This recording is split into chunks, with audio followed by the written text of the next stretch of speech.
こんにちは、皆さん。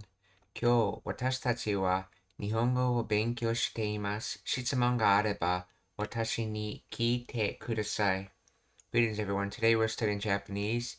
If you have any questions, then feel free to ask me at any time. We're going to continue with immersion with Card Captor Sakura.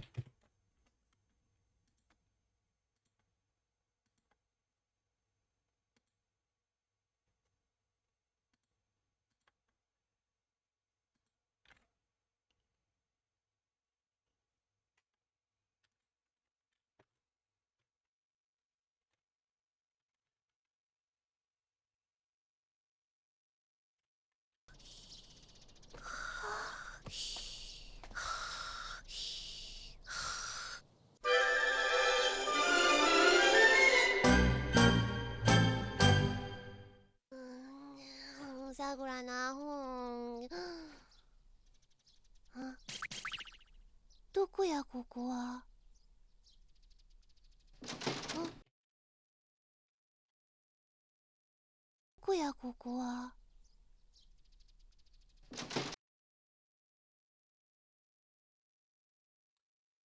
The door が開くん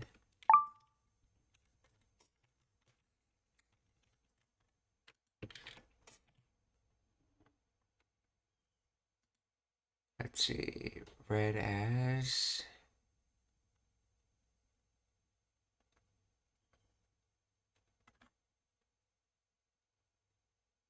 Oh, no, okay. So this is probably pronounced as a dog ga aku on.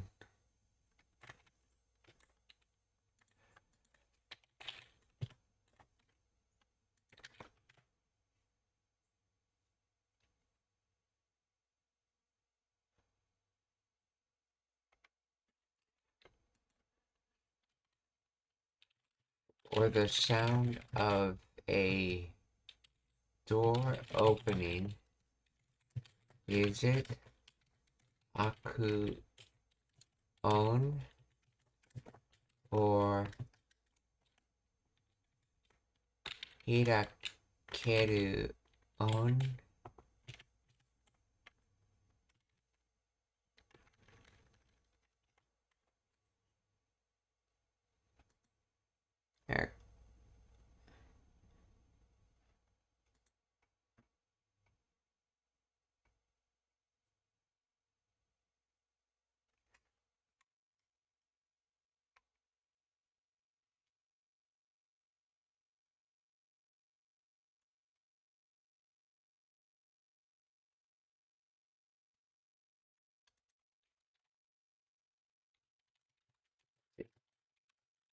How to spell this in hiragana?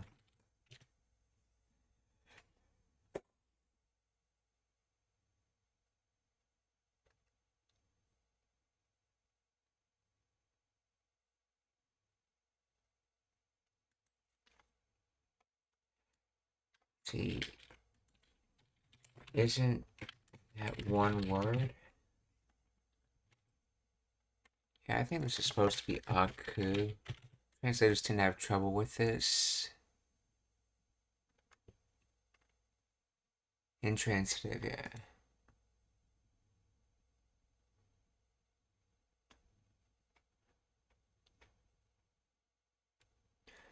Let's see. Oh, it's not one word. It's a phrase consisting of two distinct words. Okay, maybe this is akuoto then. If you just look at it as a descriptor for oto. So, door ga akuoto.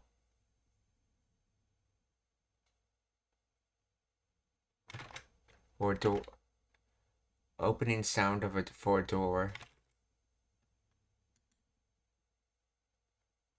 Or yeah, door opening sound. And this whole phrase describes the sound, yeah, so. Oh, continuing.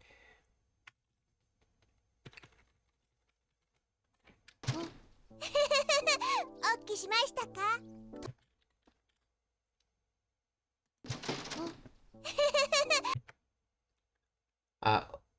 起しましたか? 次、起きしましたか?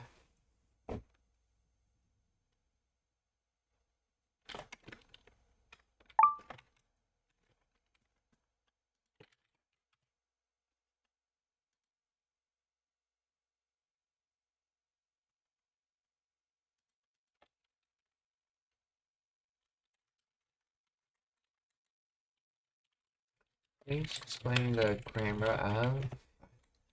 This is probably a way of shorthand way of saying it for conversation. So let's see. Oki shimashita ka?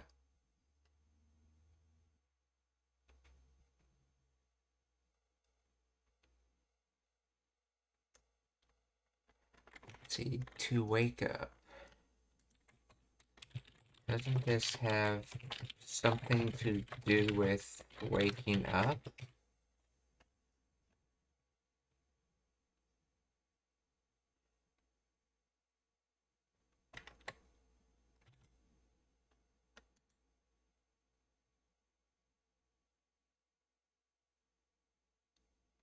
Is a colloquial, childlike, or cutesy contraction of the standard word okimashita ka? Did you wake up, or have you gotten up? So okimashita ka. So oki.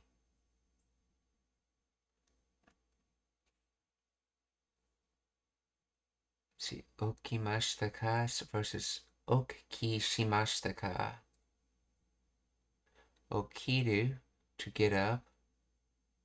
In casual speech, baby talk or specific character dialects often used by young girls or moe characters in anime. Long vowel o in okimashita is shortened and altered to a clipped o or oki sound. So okimashita ka becomes okishimashita ka.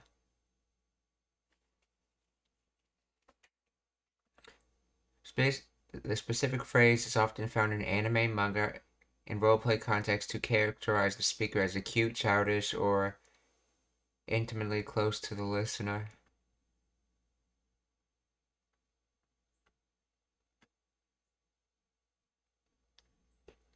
So let's see, this is from Okiru.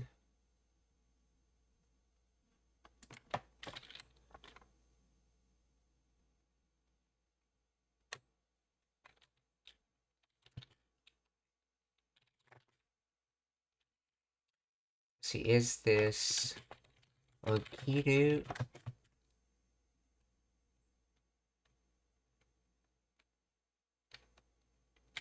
in the form of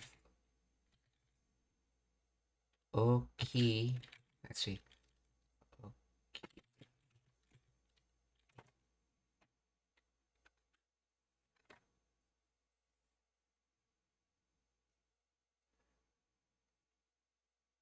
Yes, it's the verb okiru modified in okay.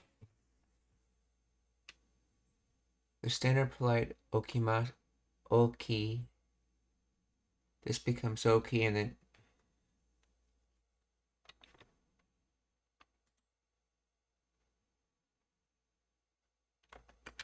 so let's see, is this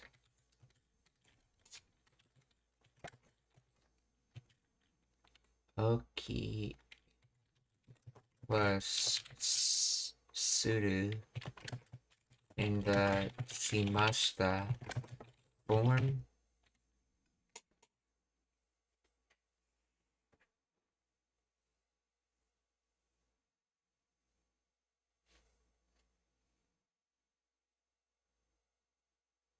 It is simply the verb okiru itself conjugated into applied past tense with a cutesy change. Okay, let's see. Okiru okimashita. Okimashita ka.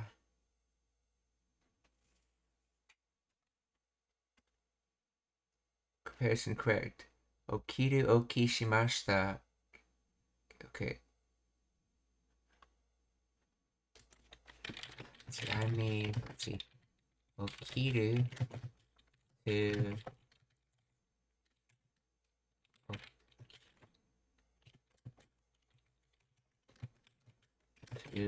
oki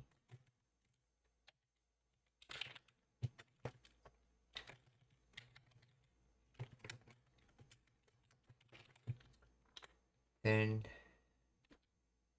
add sudo in the pass polite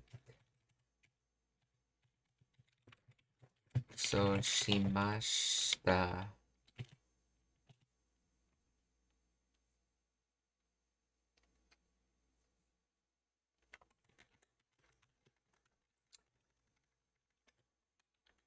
Okay, and what I'm trying to figure out is where did the shimashita come in this statement from?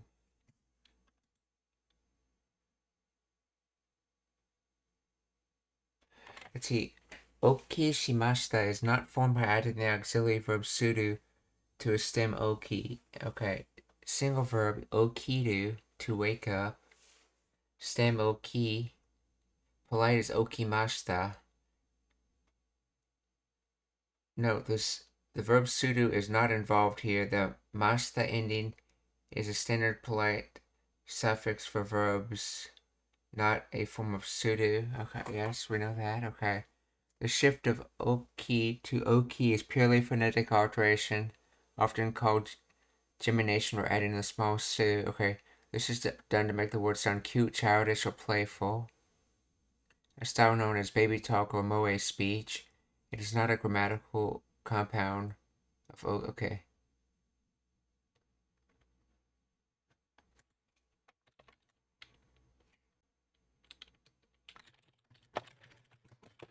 And how did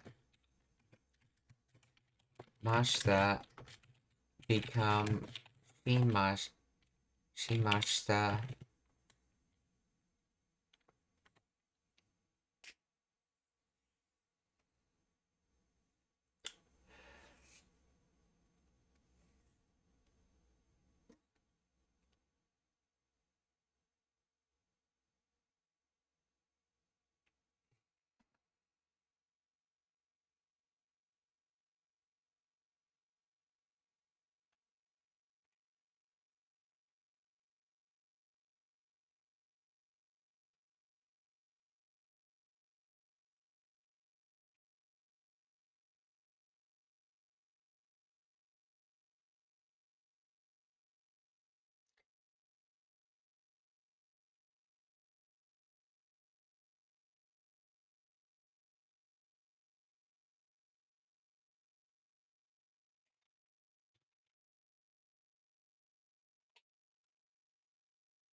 Okay, please show step by step. Let's see. Please show step by step of how oki shimashita is conjugated.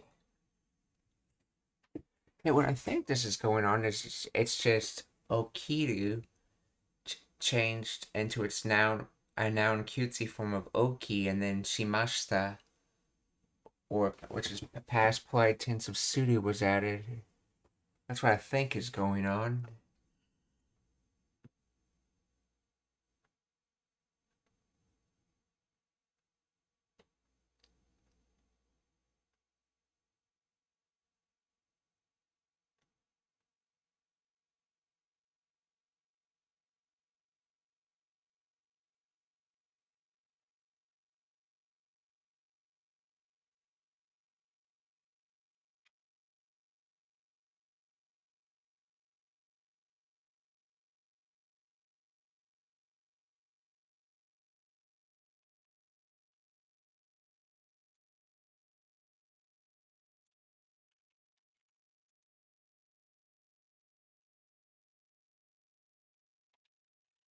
How did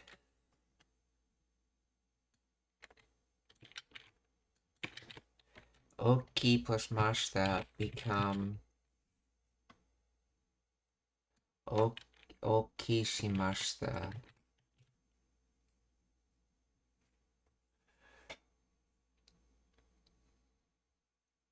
combination of okimashita result in okishimashita through a specific phonetic interaction Japanese pronunciation, not a grammatical rule. Great. You start with the altered cutesy stem, oki. Small su indicates, okay, geminate, okay, fusion. When you pronounce oki and mashita rapidly, the held case sound releases directly into the M. Mashita, however, in Romanji, when analyzing the sound, it is often perceived as transcribed as okishimashita because the I vowel sound at the end of the stem, oki, is naturally short and high pitched, and the shi sound in mashita is distinct. Let's see, correction on shi.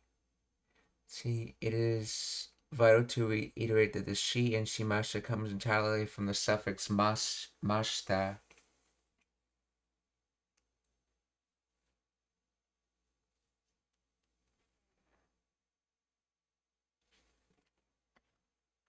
Right, confused.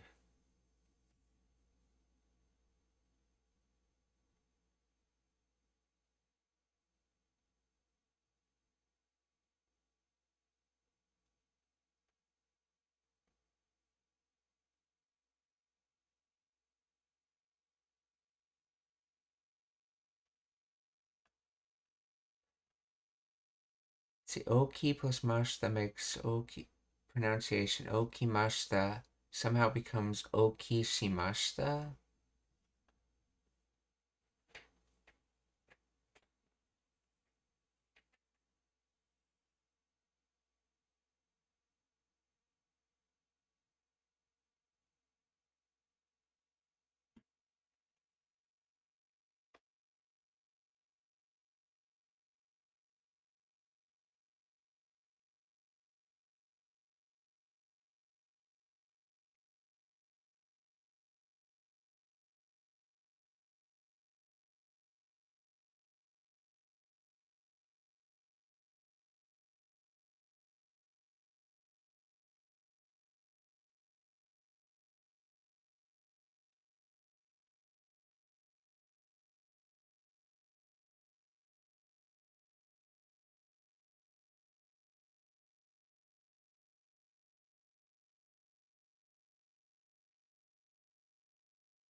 In other words, the AI is completely confused and it cannot understand the grammar of what's going on here. Okay, oh,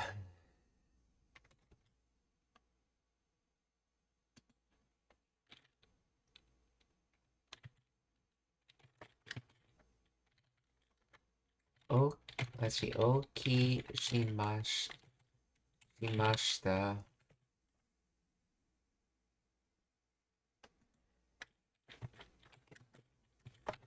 Grammar explanation.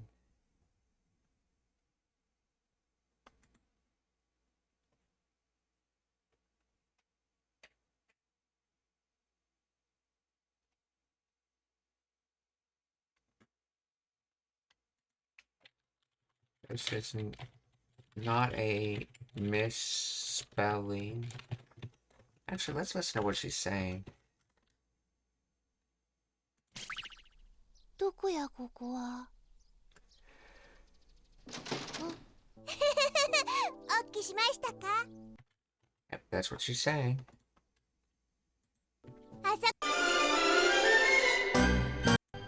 さくらなほん。どこやここは。おっき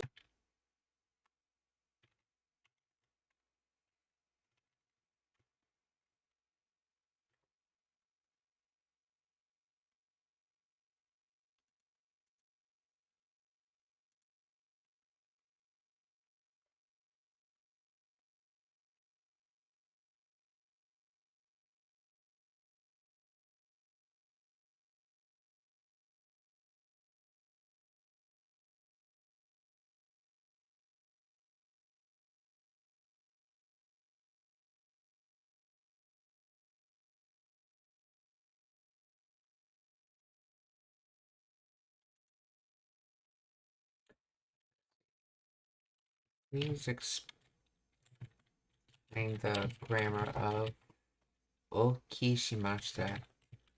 This has to do with waking up.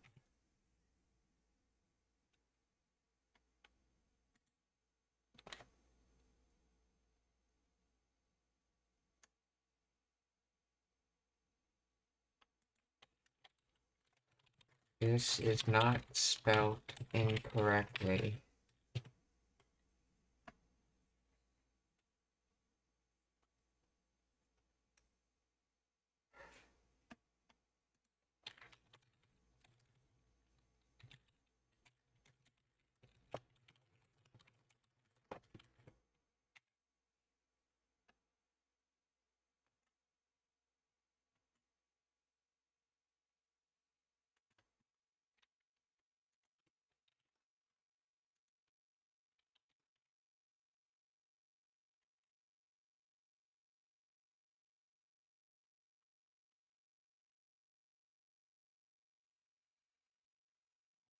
Hmm.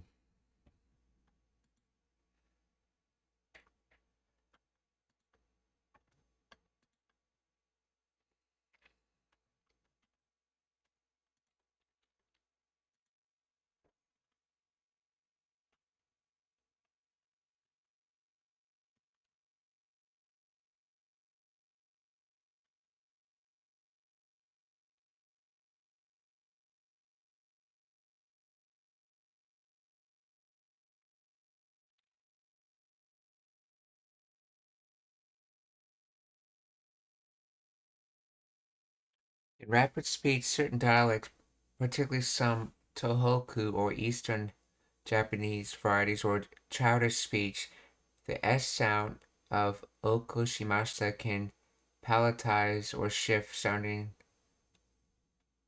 like okishimashita.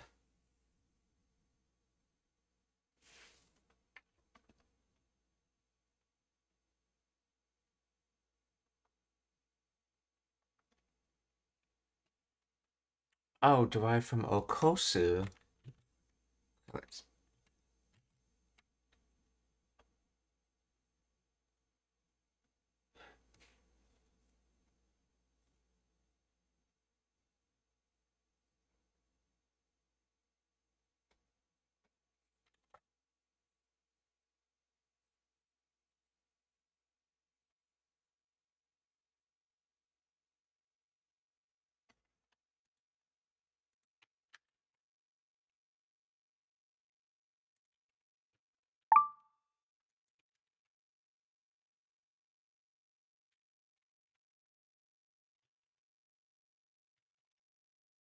mm.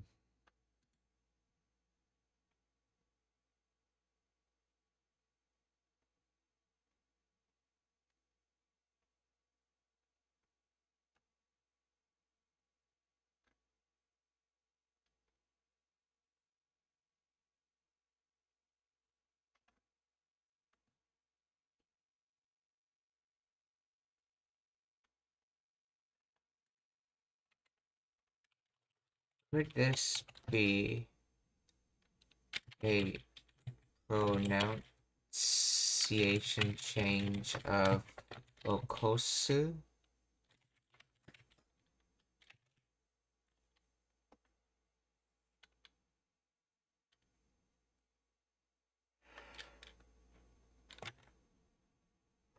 Hmm.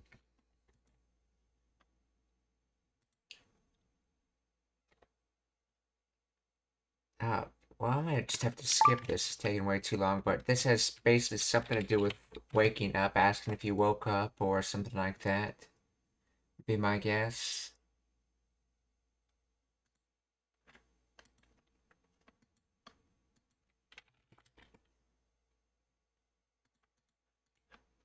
Hmm.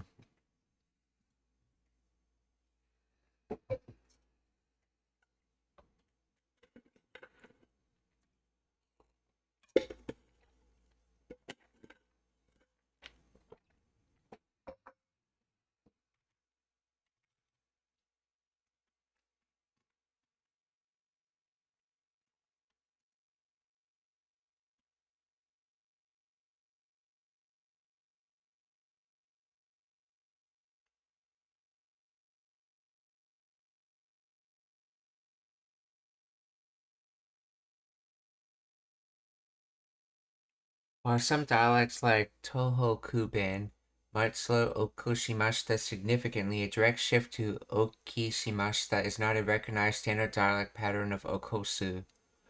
It is far more consistent with Okiru to Okiru and Okimashita pattern.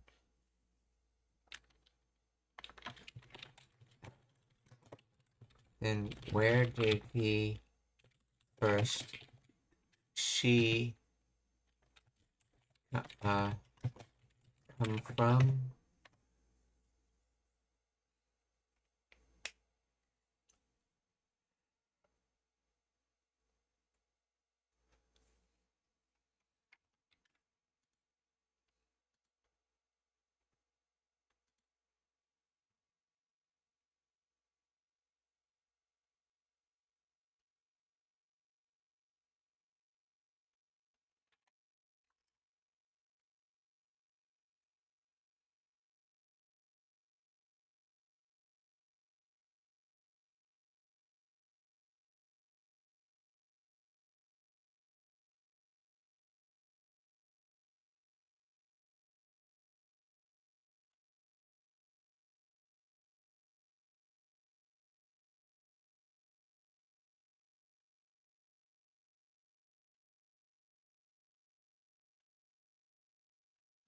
If the user literally hears and writes Okishimashita, there is an extra she that does not belong in the standard grammar.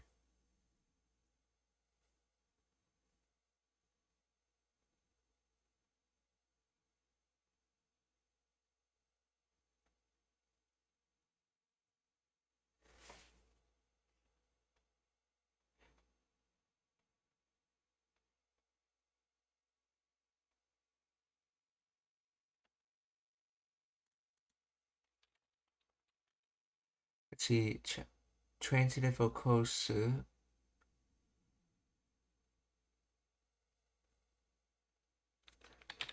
This is a small child speaker coming into the room. Someone that was just sleeping.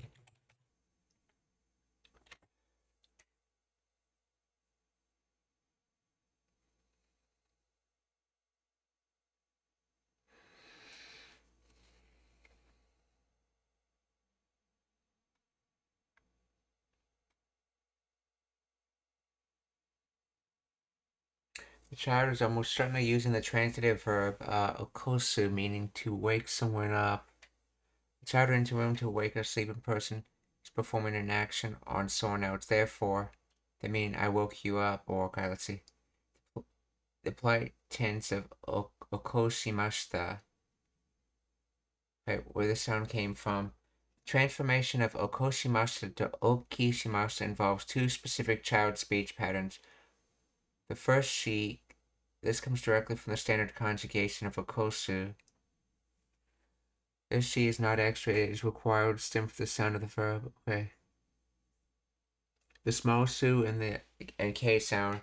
This is a child's modification. Children often struggle with the S sound and find the K sound punchier and cuter. They replace she in the stem with a geminated double K, or they palatalize koshi as K-ki. The pattern of koshimashita to okishimashita. Wait, if the child says okishimashita, they are likely keeping the she from the auxiliary verb mashita, but modifying the stem okoshi to oki. Actually, the most common child form is okishita. Okay. If the child says okishimashita, they are combining stem modification okoshi to oki.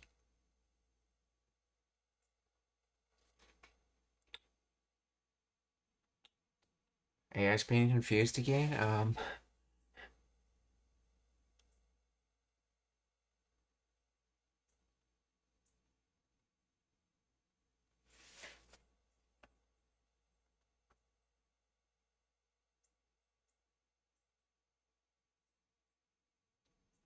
Okay, the best guess is they're using the verbal kosu, and that and when doing the QT pronouncing of double K, they change the ko sound to ki sound. So hence why okosu and polite past gets conjugated to okoshimashita, and then okoshimashita with a cutesy pronunciation becomes okishimashita. That's its best guess on what's going on. So in other words, they're saying, but wait, it's a question though.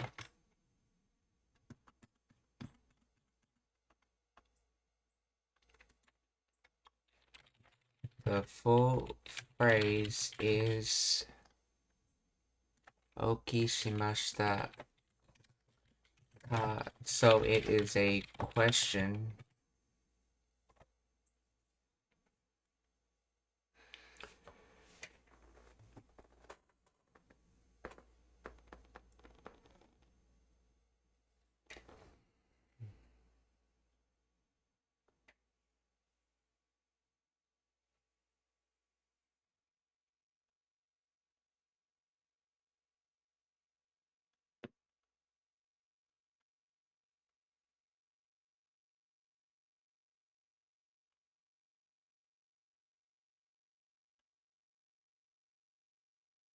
Oh, did I wake you up? What's the one possible scenario? They're asking that.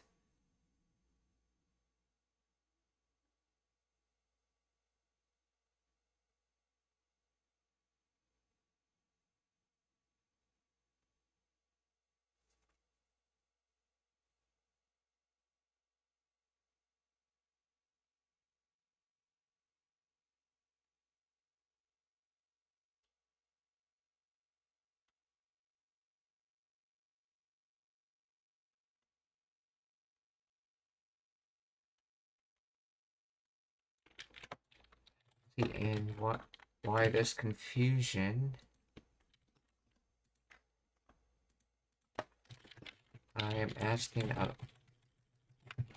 of the first she and not the second she you ended up talking about.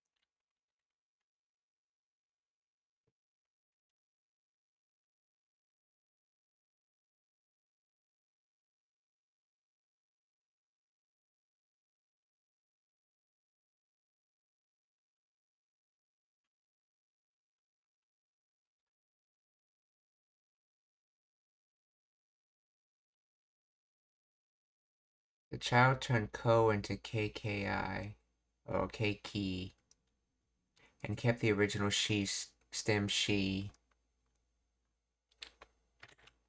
Okay, so that's what it's best guessing what's going on. This is from a kosu and basically a kosu to wake someone else up, and so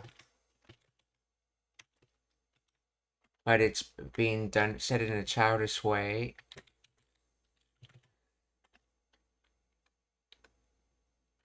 So the child's asking, "Did I wake you up?" So oki shimashita ka?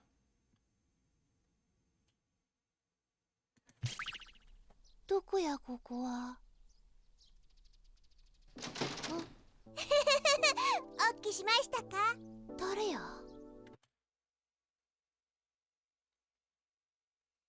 Dareya, who is that?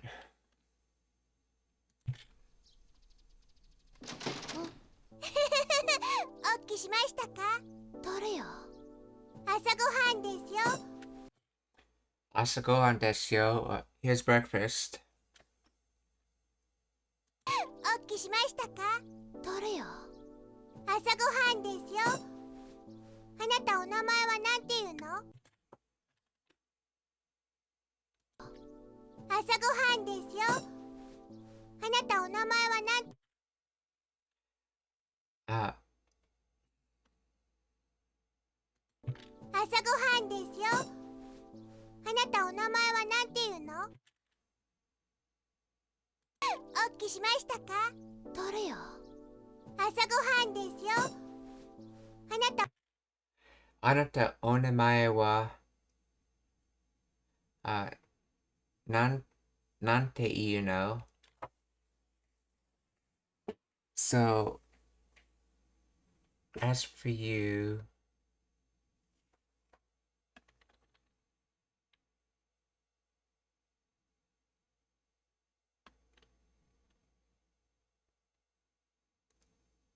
なんて Why do you use なんておっきしましたか？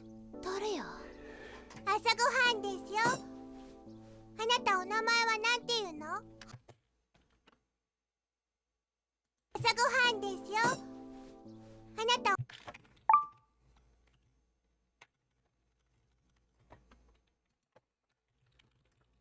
Please explain the grammar of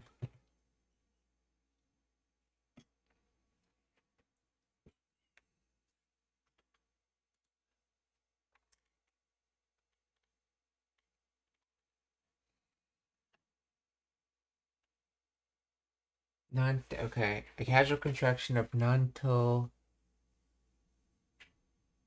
Nanto imasu ka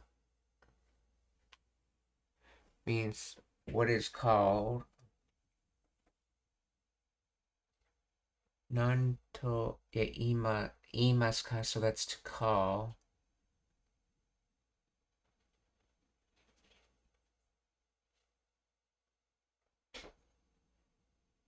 Nanto imasu ka.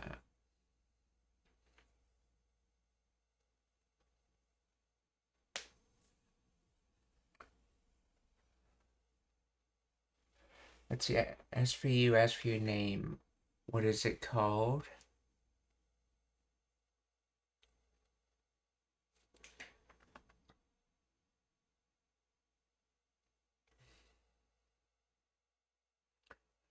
A natural polite form. Onamae wa nanto.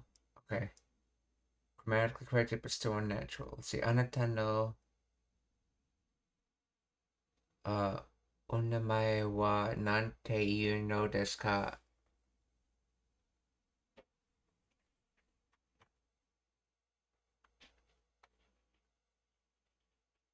Okay, so as for your name, to call what? In other words, what is your name, I guess? So, anata onamae wa nante iu no? Oh, so what is your name? 来たか？誰よ？朝ごはんですよ。あなたお名前は何て言うの？はあ？はい。ミルク嫌いなの？あなた猫なんでしょ？ミルク、嫌いなの？あなた、猫、猫なんでしょ？ So, uh, do you dislike milk? Or are you some kind of cat? So do you dislike milk? Are you some type of cat? Or so, Miriku kirai nano, anata neko nan desho? はあ？はい。ミルク嫌いなの？あなた猫なんでしょ？ちゃう。 Chao, ミルク嫌いなの？あなた猫なんでしょ？ちゃう。 chao, so, see, chigao, let's see, chigaru, it's becomes chao, and the concept in use is chigao chau as like dewa nai. So it's not that. Okay, so what does the translator says for this? Let's see. のあなた猫なんでしょちゃう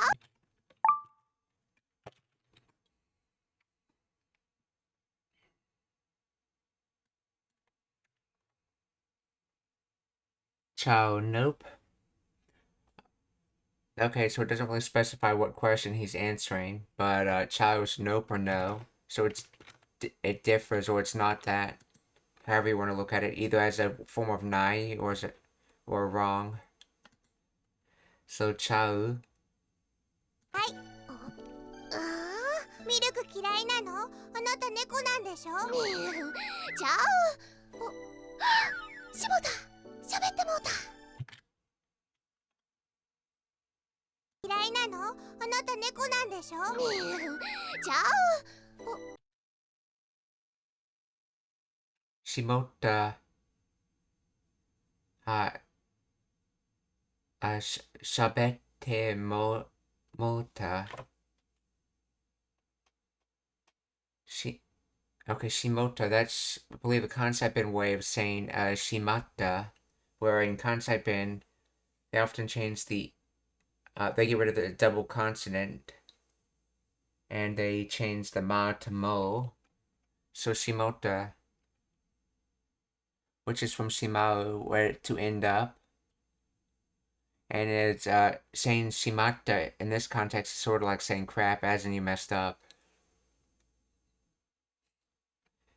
Shimota, let's see. Shabete mota. So mota is from Shimao, conjugated into past tense Shimata. But instead of just saying Shimao, Kansai-ben will sometimes shorten it to just mo. And then to past tense, they just add ta instead of the standard mata conjugation. So mota. So let's see, shaberu, that's an ichidan.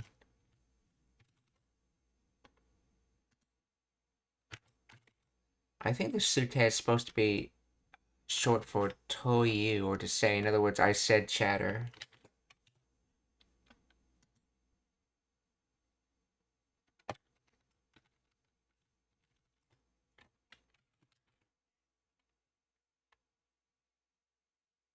Let's see, translations like, oh crap, I spoke. Or more literally, let's see, like, oh crap, I ended up speaking, or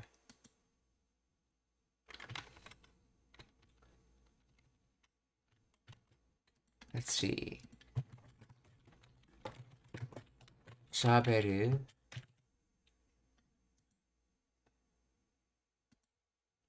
And this is considered this isn't go down verb, which means that can't be a shortening of the. Okay, yes. Okay, so shabete, because this is go down, that's how you put it in te form. So shabete mota. So I ended up speaking, okay.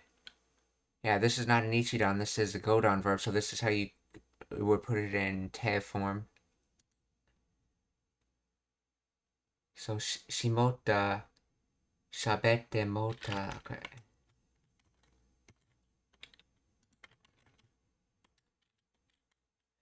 Yeah, also do note that shaberu is one of the few iru-eru verbs that is actually a go-down verb instead of a ichidan verb. ミルク嫌いなのあなた猫なんでしょちゃうしもた喋ってもうた面白い鳴き声 See, omoshiroi nakigoe, or interesting animal call. Moshiroi nakigoe. しもた喋ってもうた面白い鳴き声あなたはチャウちゃんっていうのねあなたは、チャウちゃんっていうのね。So, as for you, Chow Chan, as for you, I'm gonna call you, Chow Chan.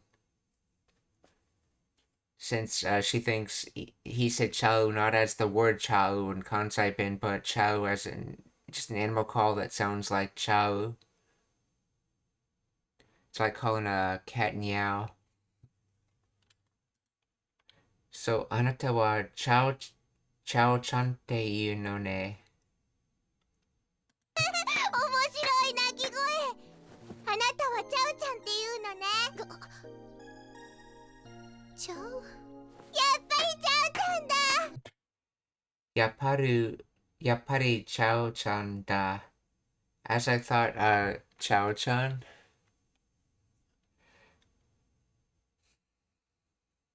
はチャウちゃんっていうのねチャウやっぱりチャウちゃんだちょっと手伝ってくれるかな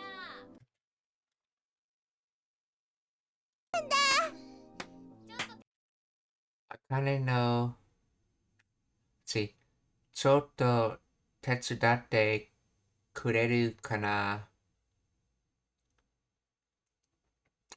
Can you help me for a little bit? And let's see, this is Akane's. What word are they using for mother? Aha Oya. Mother. So, Akane no Haha Oya, Akane's mother. If I remember correctly, saying it as Haha Oya is like sort of like an analytical or way of saying mother. Let's see. Is Haha Oya an analytical way to refer to someone's mother? Because this is just the narration of it, so it's basically analytically referring to people. This is the narration from the subtitles. So yeah, Ha Oya is considered analytical, objective, and formal way to refer to a mother. Focusing on the role of motherhood rather than the specific person.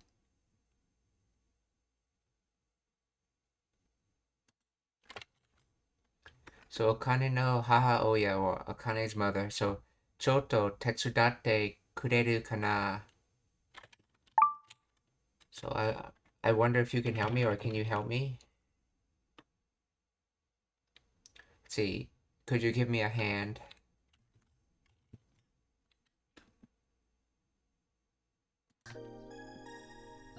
チャウやっぱりチャウちゃんだちょっと手伝ってくれるかなはーいママちょっと待っててねチャウちゃんはーいママちょっと待ちょっと待って。ちょっと待って。ちょっと待っててね。Chao-chan. So in other words, wait a little bit, Chao-chan. Notice how it's, matete. So, when you want to say that there's going to be something else, but don't want to say what the something else is, you put it in the tab form, showing that there's something else that connects to it, but then you just don't actually say it. But the tab form in the front shows that there is something more to say, and you choosing not to say it. So wait a little bit, so blah blah blah can happen afterwards, but you're not saying the so blah blah blah afterwards.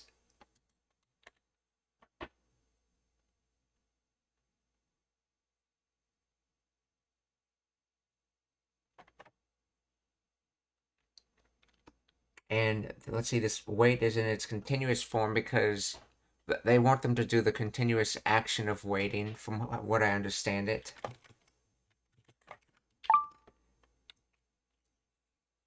like until they say otherwise. I believe that's the reason why they have it in continuous form. Let's see.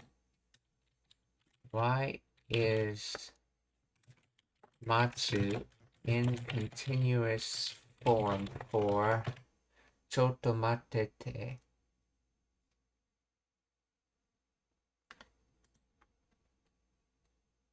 Verb is in the te form mate, which is used here to make a polite request.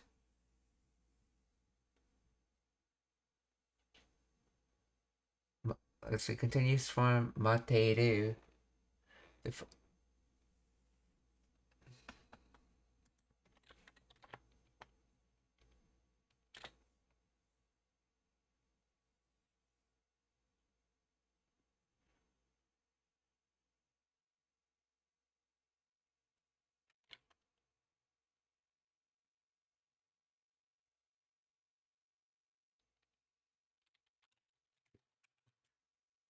Why use a continuous form at all?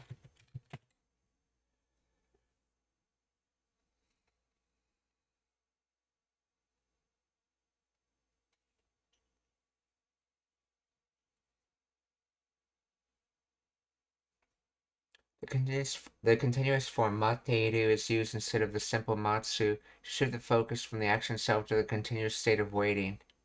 Matsu describes the act of waiting in general, a future intention or habit. Materu describes the act happening right now. I am waiting the very moment. And the phrase chotto matete, the speaker uses the continuous form because they are asking the listener to maintain the state of waiting while they are gone. Mate, a simple command meaning wait, focuses on starting the action. Matete, a request meaning keep waiting and stay in the state of waiting. Focus on the continuing the action until the speaker returns. Using the continuous form implies I will be back, so please continue waiting until then. Okay, that's the reason why. They're not just saying to start to wait, they're saying please continue to wait until I'm back. So chotto matete ne.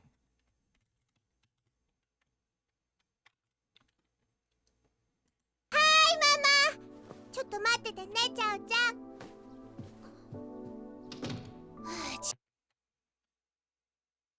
ちゃん。ドアが閉まる音 or door closing sound.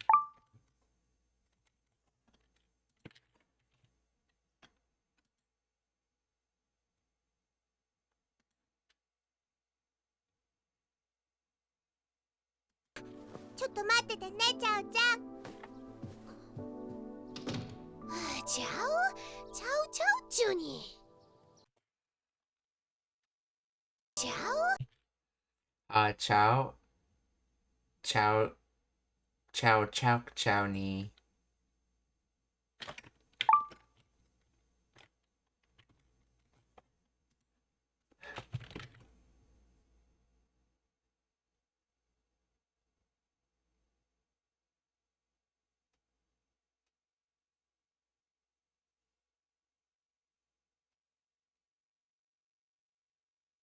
See, the translator is saying sigh, nope, nope, I told you it's nope.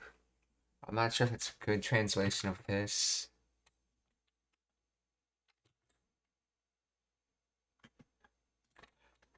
Let's see.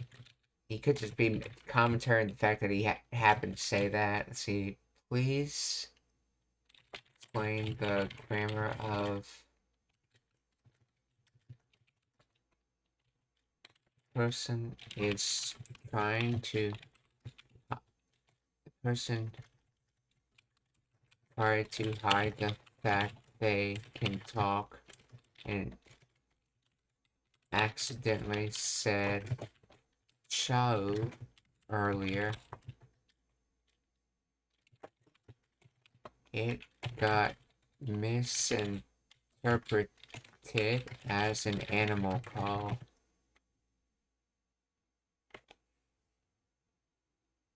Is a humorous play on words in Osaka dialect concept in that it conflates the sound of a dog barking with a dialect word for no or different.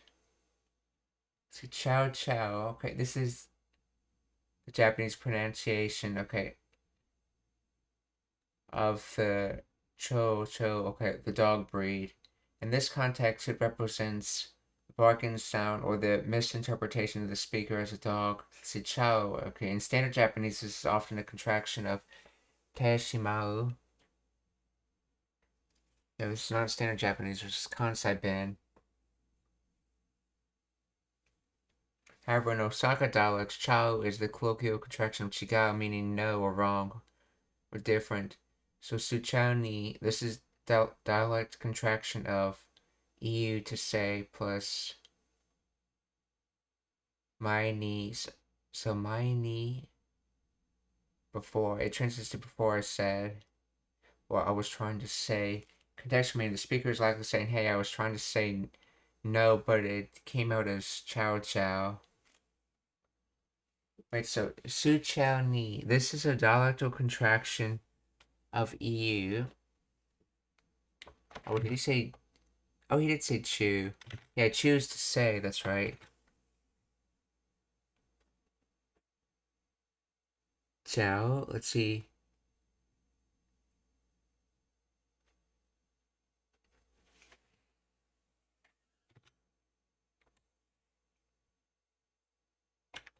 Let's see. The first Chao is in katakana, referencing it as a name. The second Chao is in hiragana, meaning it's not being represented as a name.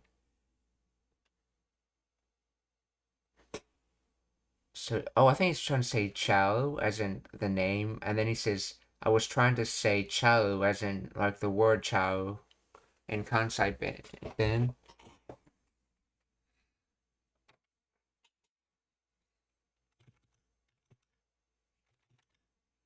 Okay, so Chao Chuni. はーいママ、ちょっと待っててね、ちゃおちゃん。ちゃおちゃおちゃおちゅうに。ちゃおちゃおちゃおちゅうに。 Let's see, this should be Chao Chu. Let's see if he's saying that. ちゃおちゃおちゃおちゅうに。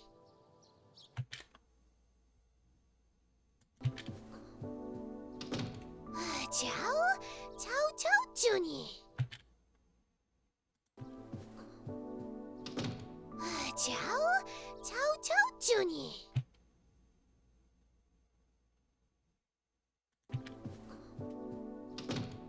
ちゃおちゃおちゃおちゅうに。 Yeah, I don't really hear the double C in there. Anyway, so Chao Chuni or Chao Chuni.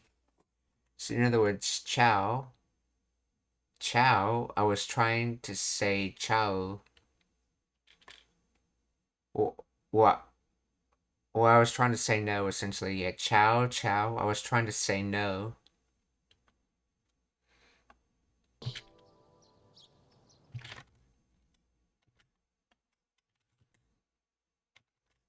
Or different, or it's wrong, basically, so.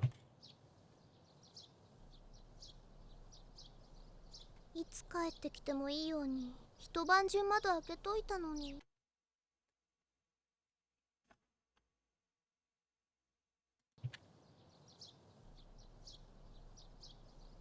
いつ帰ってきてもいいように一晩中窓開けといたのに。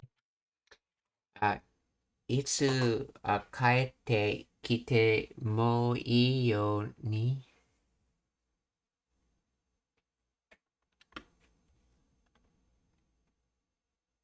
一番中窓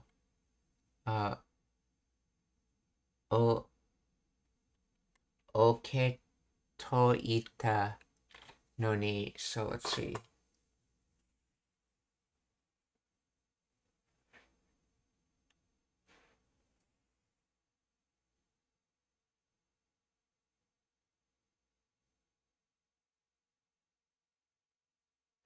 So, 帰ってきて is, let's see,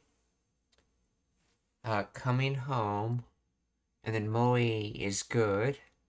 In other words, you should come home, and then yoni, so in the way of coming home.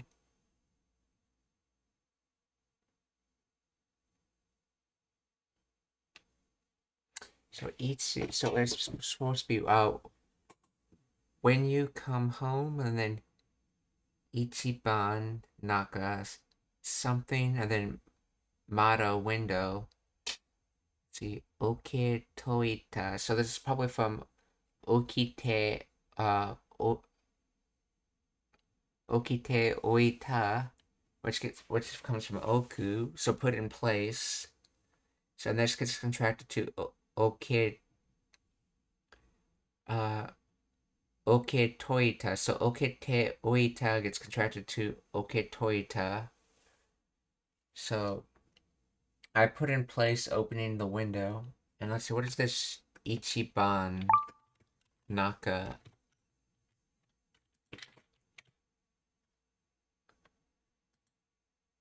Oh, this is hitoban. Okay, hitobanju. All night long.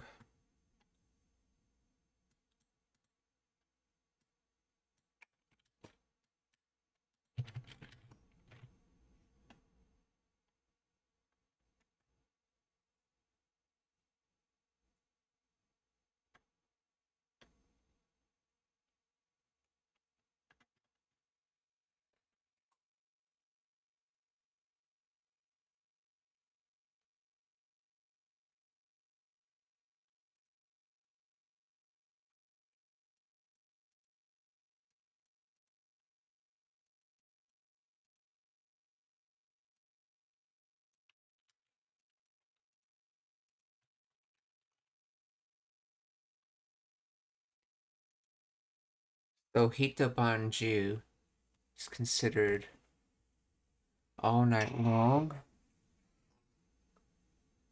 So it's basically one in the middle of one evening.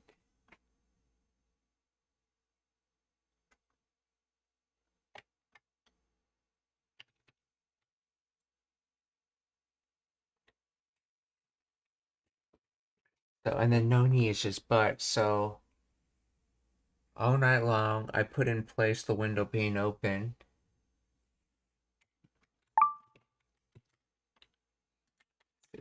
Please explain the grammar of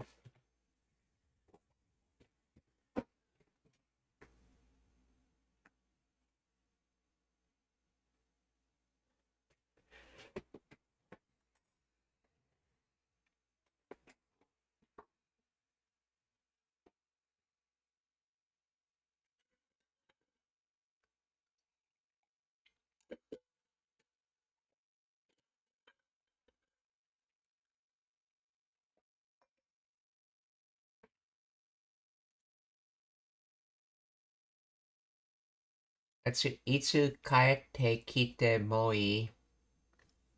It is fine even if you come back at any time. Oh, I see. So itsu is the verb of saying when to come back. So itsu can be when or any time.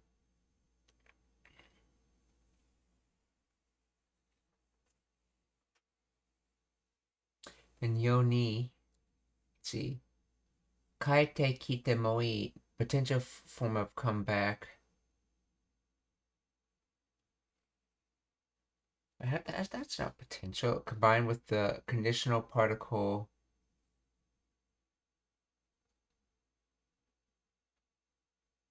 temo, okay, and e meaning it is okay to come back. Close yoni, in order to or so that this indicates the purpose of go. As noted in the search context, yoni is often used when the outcome is not guaranteed, unlike tameni, okay, fitting here because leaving the window open doesn't guarantee they will come back. So yoni, so in order to, so I know yoni usually gets means like something like in a way, like the way of coming back anytime. Let's see. Hitobanju all night long motto window. Ake toita, a colloquial contraction of akete oita.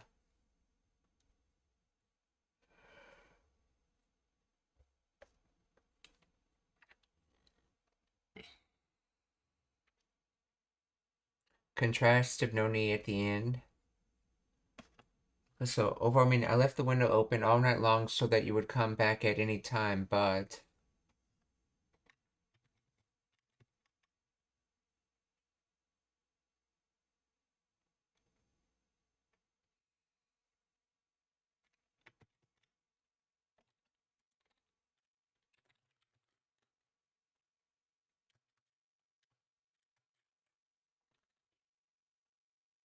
see, would Itsu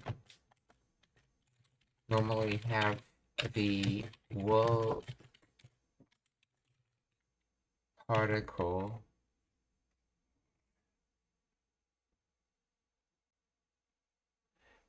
No, Itsu would not normally take the wool particle in this context. Adverbial function. In the phrase Itsu kai te kite mo, Itsu functions as an adverb meaning at any time or whenever. It directly modifies the verb kaete kuru to come back without needing a particle.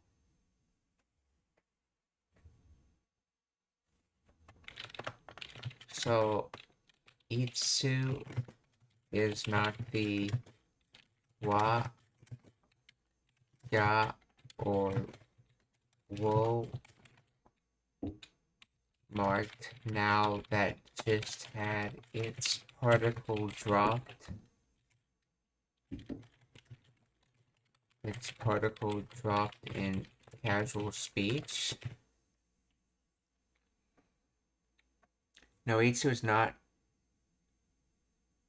The Itsu in this sentence is not a case of a particle like wa, ga, or wo was dropped. It is grammatically complete as is. Adverbial Itsu functions as an adverb of time in this context. Adverbs in Japanese naturally modify verbs directly without requiring particles. No underlying particle. There's no hidden wo, ga, or wa here. You cannot say itsu wo because when is not a direct object. You theoretically could say itsu ga or itsu wa in different sentence structures. When is it good? Itsu ga but in this construction, temo, even the time word acts adverbally. Pattern question word plus verb plus temo. So itsu kaete kite inhalely treats the question word as an adverbial modifier, adding a particle before the verb would break the specific grammatical structure.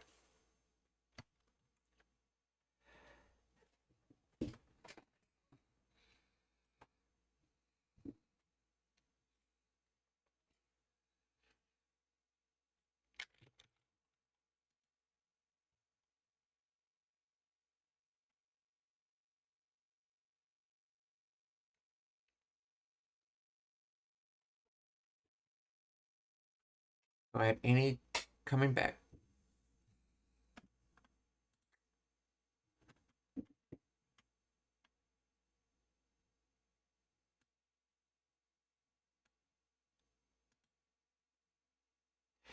Oh, that's right. To say you should do something, that's right. It's normally said in past tense, and E is not past tense.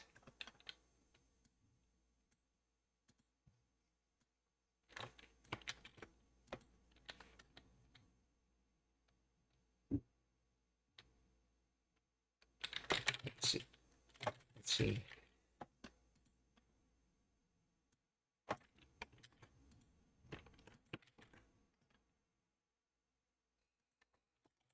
In this phrase, would saying yota instead of E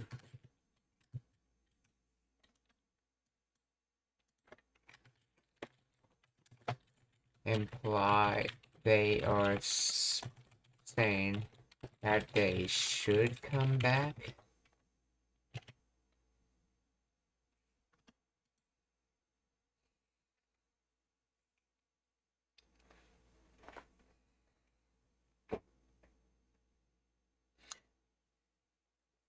Oh, let's see. So, oh yeah, that's right. This is the purpose knee. So, for the purpose of the way of coming back at any time, essentially is what this first part is. Itsu kaete kita moi yoni. Okay.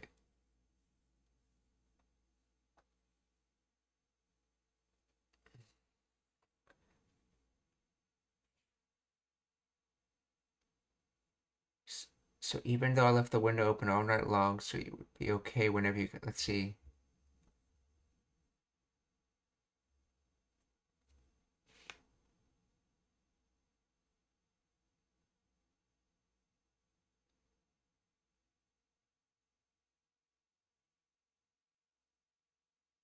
The phrase "temoi" expresses permission or prepared state, meaning it is okay to, or so that one can. In your sentence, it indicates the speaker prepared the environment, left the window open to ensure the listener's return would be unexpected. If you change to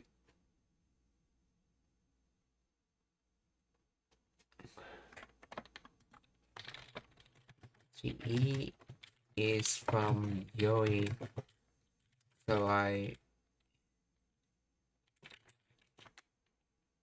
meant Yokata.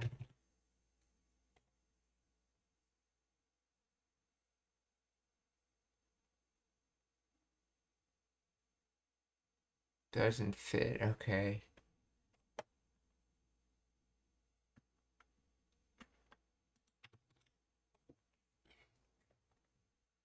So so quite literally it's so for the purpose of being able to come back at any time, I left the window open all night long, but or itsu kaete kite moi. For the purpose of coming back time anytime would be good, so I left the window open all night long, or itsumo kaete kite moi yoni ichiban ju mada aketoita no ni. いつ帰ってきてもいいように一晩中窓開けといたのに。いつ帰ってきてもいいように一晩中窓。 Hitobanju. Okay, so hitobanju. So, itsu kaite kita moi yoni hitobanju mada aketoita no ni. Aketoita nano. Okay, no ni. Aketoita no ni. So, itsu kaite kita moi yoni hitobanju mada aketoita no ni.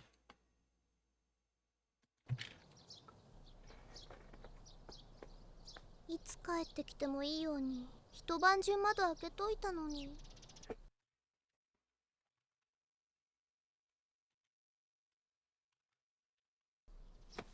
キャロちゃんの意地っ張り。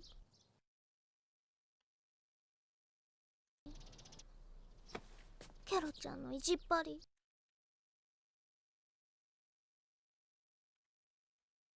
Kira-chan no ichi pari. So I believe that's completely what?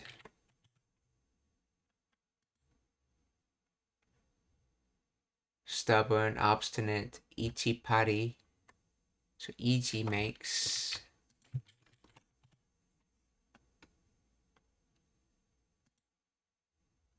stubbornness, ichi. So thought, idea, and earth.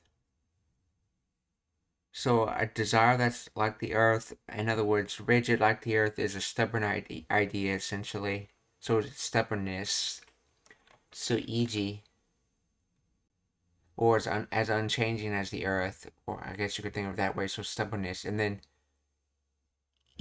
ijipari is, supari is how you say completely for some descriptors. So ijipari means completely stubborn, or in other words, obstinate, stubborn. Okay, so.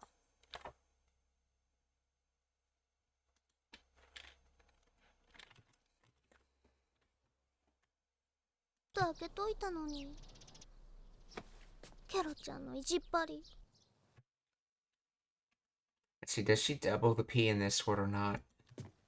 いつ帰ってきてもいいように一晩中窓開けといたのに。キャロちゃんの意地っ張り。一晩中窓開けといたのに。キャロちゃんの意地っ張り。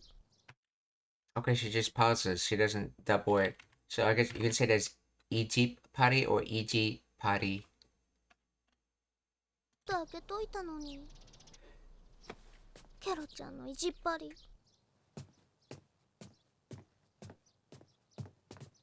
どこ行っちゃったのよ。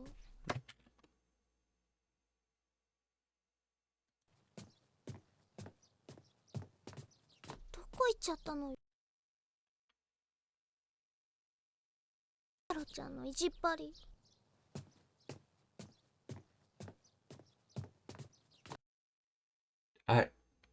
ど、doko ichata no yo. So this is from doko ite shimata no yo. So ite shimata becomes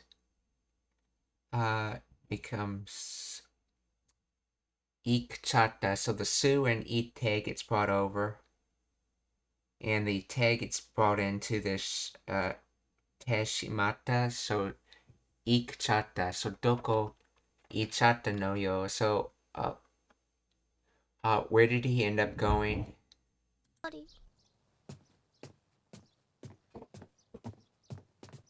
どこ行っちゃったのよ。なんでもない。Nandemonai. So no, it's nothing. So to be what doesn't exist. In other words, there's no issue.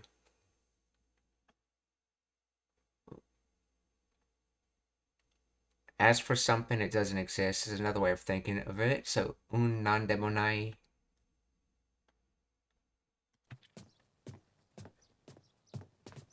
どこ行っちゃったのよ。なんでもない。はあ？なんでもないって言っなんでもない。はあ？なんでもないって言ったの。はあ？Nandemonai te itano. I said it's nothing. Nandemonai ite itano.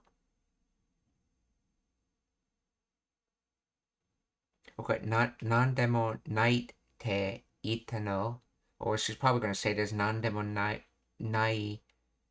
te itano. なんでもない。はあ？なんでもないって言ったの。そっか。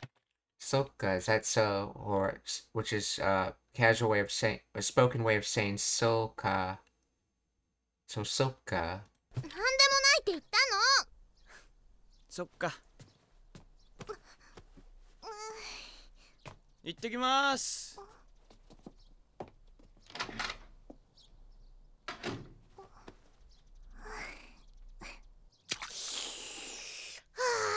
喉乾いとったから牛乳がうまいで。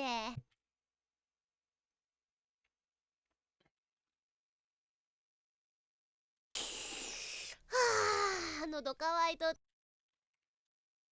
Nono kawaii tota kara. だから牛乳がうまいで。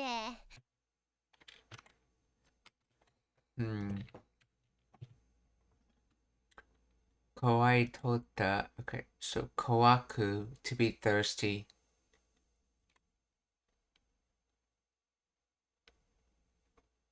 let's see. お腹が空いてないです。So, 怖く intransitive to be thirsty. So, 怖いておった gets contracted to 怖いとった. So, continuous past tense. So, I was thirsty.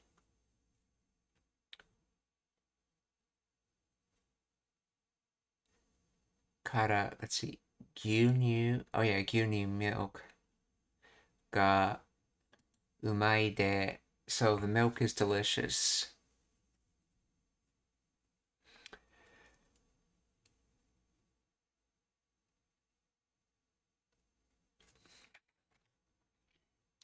See, why is no day at the front of this?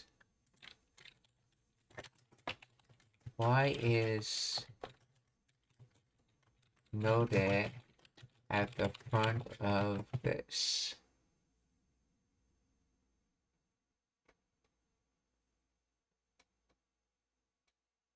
Oh, sorry, not no day, but no do.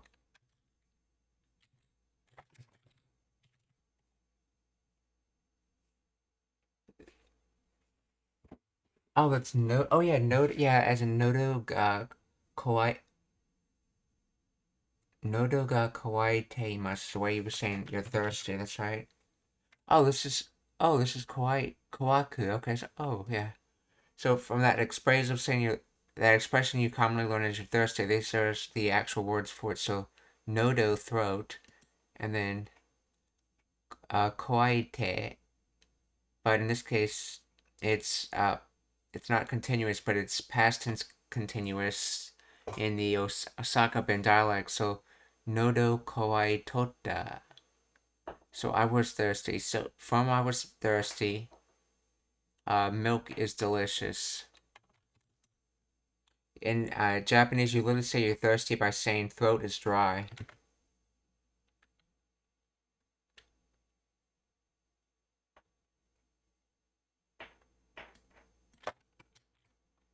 Notice this dictionary says to be thirsty, but I believe kawaku literally means to be dry. Let's see. Doesn't kawaku literally mean to be dry? Yes, literally kawaku means to dry out or to become parched, but in modern Japanese it is specifically reserved for the sensation of thirst, a desire for water, or metaphorical cravings. While both this kanji and that kanji share the same pronunciation and the root meaning of losing moisture, they are distinguished by context. This kanji is used for thirsty or crave, and the other, which is the one they're using, and the other kanji is used if you want to actually say something is dry. So in spoken Japanese, you just have to tell from context. In written Japanese, you can see the difference in kanji usage.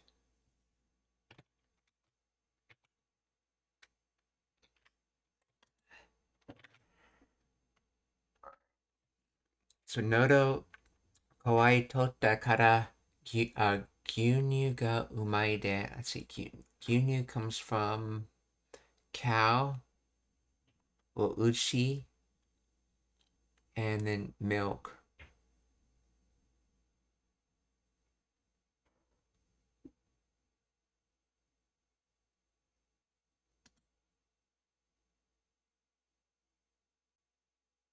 Which can also be chi-chi in Japanese or gyu as the onyomi reading or the Chinese reading.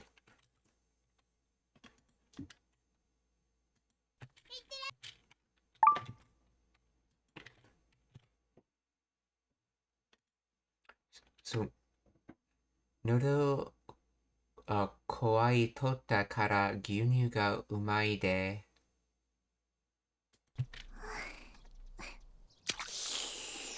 はあ、喉乾いとったから牛乳がうまいで。じゃあね、行ってきます。いってらっしゃい。牛乳がうまいで。じゃあね、行ってきます。いってらっしゃい。Door ga shimaru oto or door closing sound.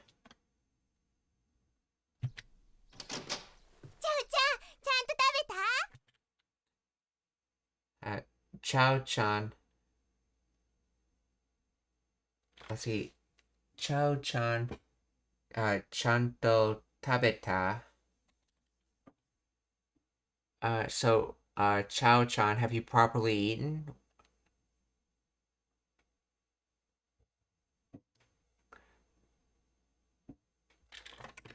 Which in English is more like saying...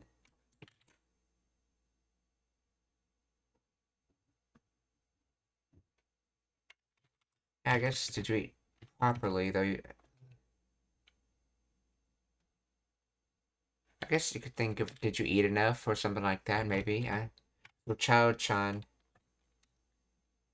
So Chow-chan, chanto tabeta. ちゃん、ちゃんと食べた？偉いね。いい子いい子。Hiraine iko. So something, good child, good child.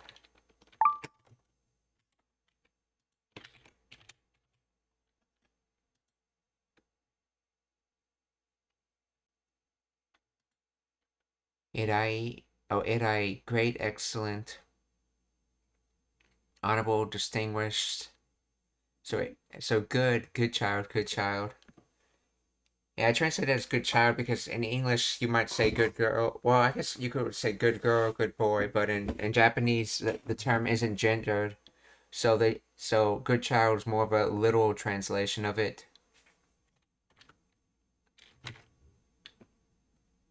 But in English it would be like she's saying good boy, good boy. So erai iko.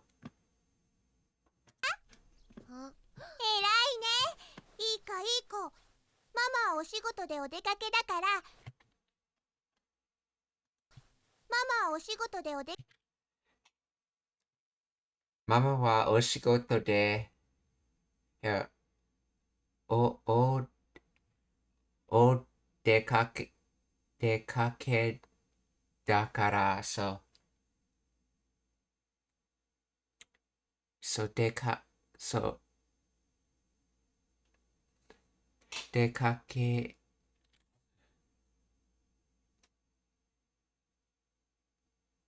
Okay, she's just using it in noun form. So, dekakeru is like going out for the day. And then, but she's using the noun form, dekake. And then, since they're using noun form, it has to have the copula with it, da. So, she's going out, so mama's going out to work, for the day to work. So, mama wa oshigoto de o dekake dakara.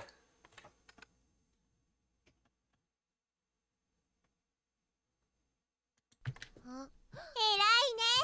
いい子いい子。ママはお仕事でお出かけだから、あかねとちゃうちゃんと2人でお留守番よ。お金とちゃうちゃんと一人でいい子いい子。ママはお仕事でお出かけだから、あかねとちゃうちゃんと2人でお留守番よ。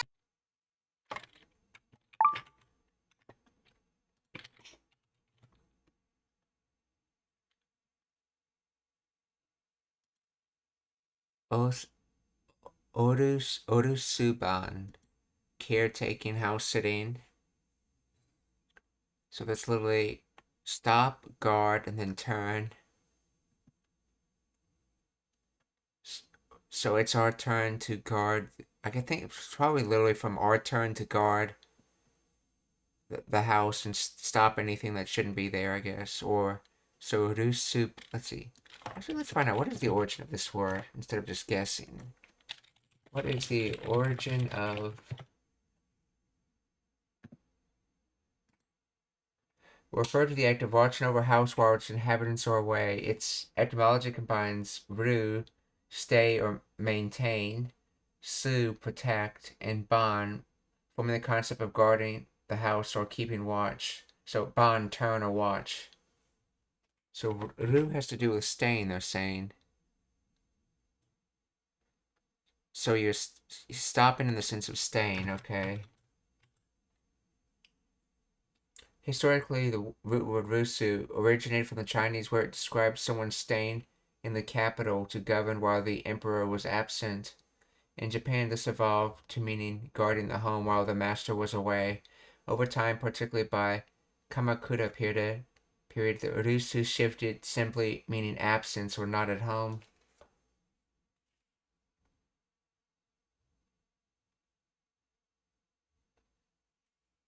In modern usage, the term also extends to the technological system. Okay, answering machine, rusuban, denwa, and services like babysitting.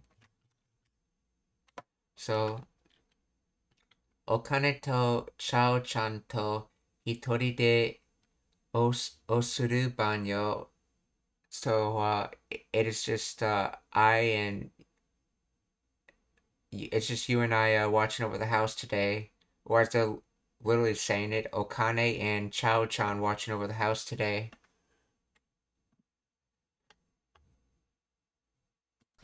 ママはお仕事でお出かけだから、あかねとちゃうちゃんと2人でお留守番よ。あかねっちゅうんかこの子は。お留守番よ。あかね。Akane chu.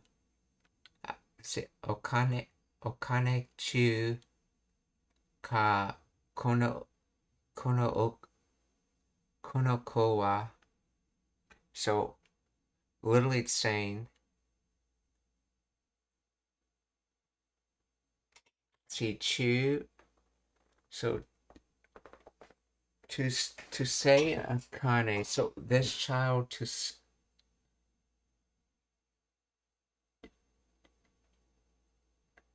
so did this child just say Okane? Yeah, I think he's saying, I suspect from context he's saying something about she's staying to watch the house, just her. Let's see.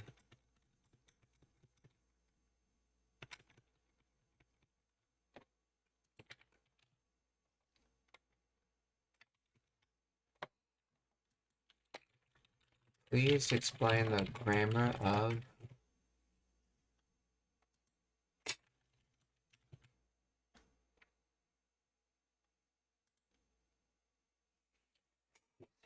Suchunka, a contraction of Toyunka, derived from Toyu Koto desu ka. So said thing. So did you say thing? So did you say Okane? So did this child say Okane? The first sentence, Akane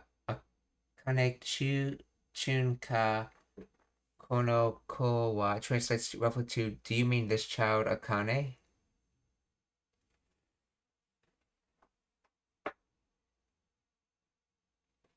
The speaker was likely confirming or asking for clarification. Let's see. The speaker knows who Akane is. This comes from Akane saying they are the only one watching the house today.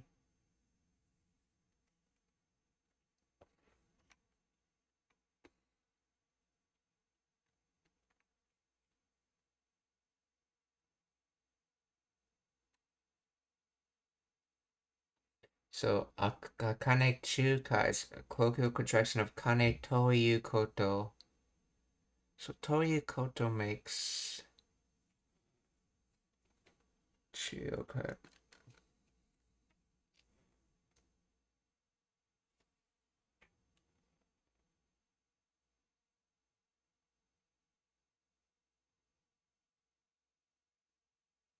Toyu became Thankyou, which became Chu. Okay.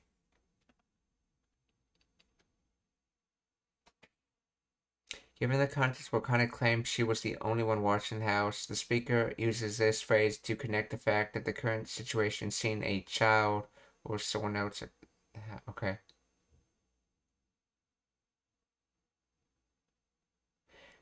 So, folks, okay, does this mean the one watching the house is a Kane, or is this child a Kane? See, or more naturally in English, so you're saying this kid is a wait. Okay, that doesn't make sense.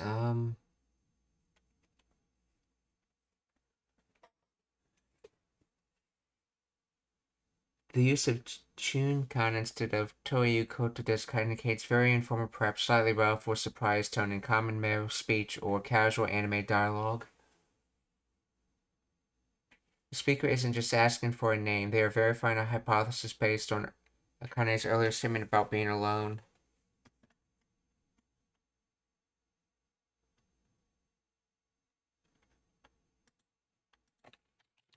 What are they literally saying? And what is the implied meaning?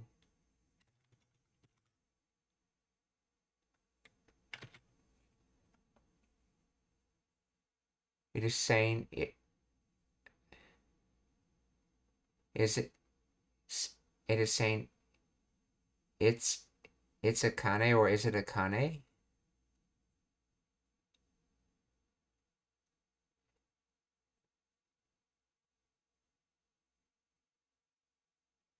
Let's see, is this person is a Kane, implied meaning, so this is a Kane. Wait, does this mean you're a Kane? Let's see.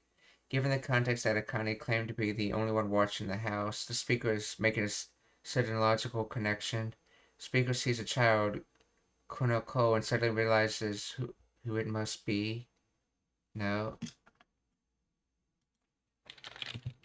The speaker already knows the child is Akane.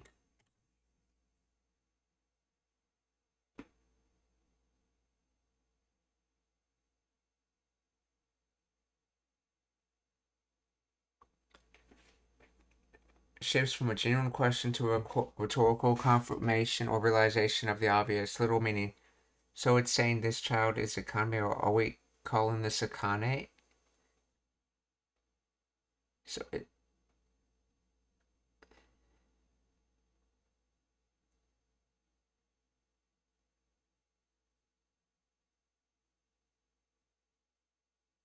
oh, that's right. We knew her name was Akane, but that's right.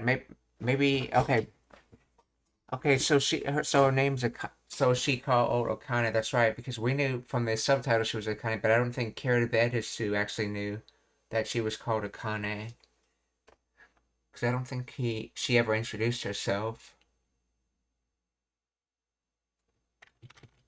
Okay, yeah, that's what's going on. So this child is called Akane.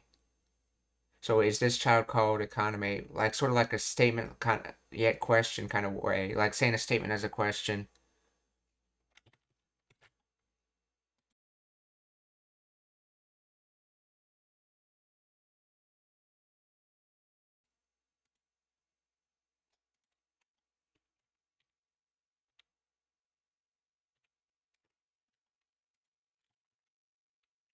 So akane chu ka kono ko wa? ちゃんと二人でお留守番よ。あかねっちゅうんかこの子は。お留守番よ。あかねっちゅうんかこの子は。こんな小さい子が一人で留守番かいな。こんなこんな小さい子が一人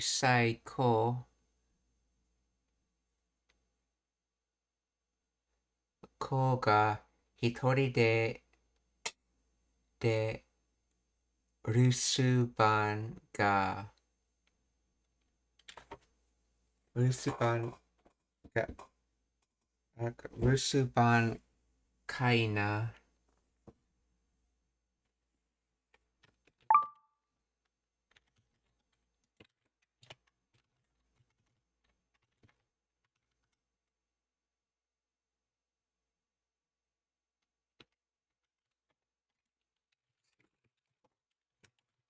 Please explain the grammar of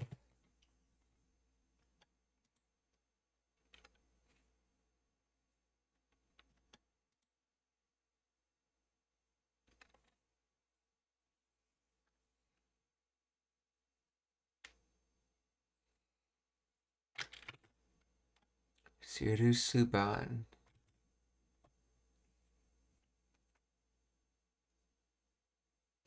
Is a child this small really staying home alone? Let's see.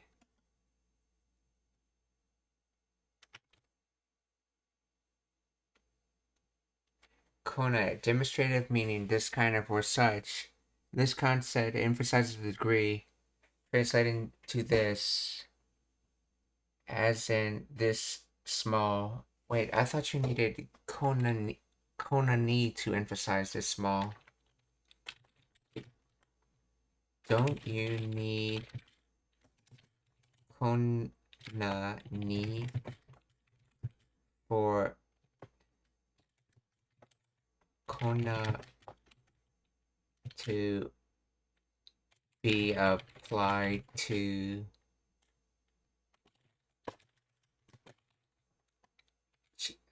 chisai?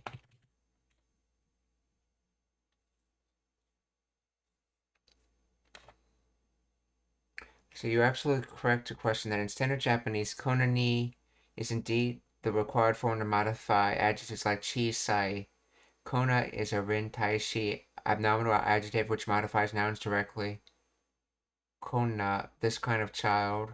So konani is the adverbial form which modifies adjectives or verbs. Therefore, the strictly grammatical standard form of your sentence should be kona ni chisai ko. Okay, yeah.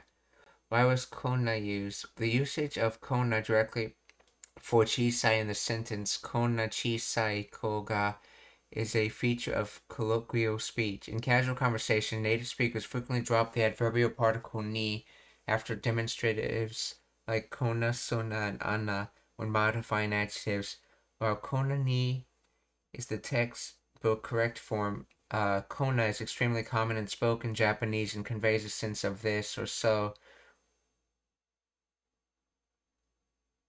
with a slightly more informal tone. So,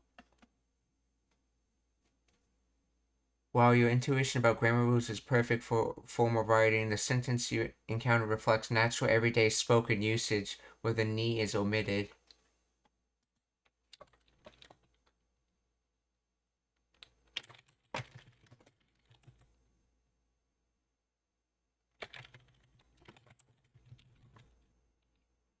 Any possibility it is meant to be applied to ko directly.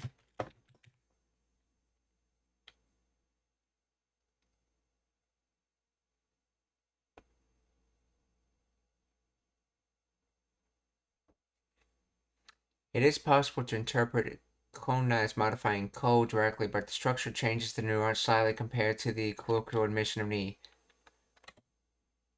If kona modifies ko, a child of this kind who is small, kona, so in other words, this kind of small child, so nuance. This emphasizes the category or type of child. It sounds like the speaker is pointing out a specific class of child of this sort, noting that they are small.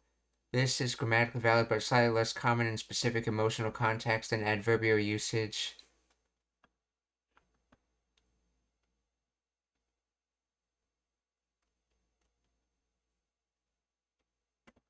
So yeah, in this type of sentence, it's not logical for the other type of interpretation. Okay, so now what is the kaina form?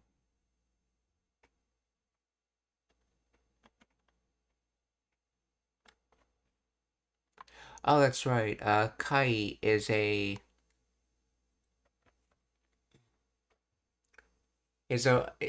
is a more casual way of saying ka.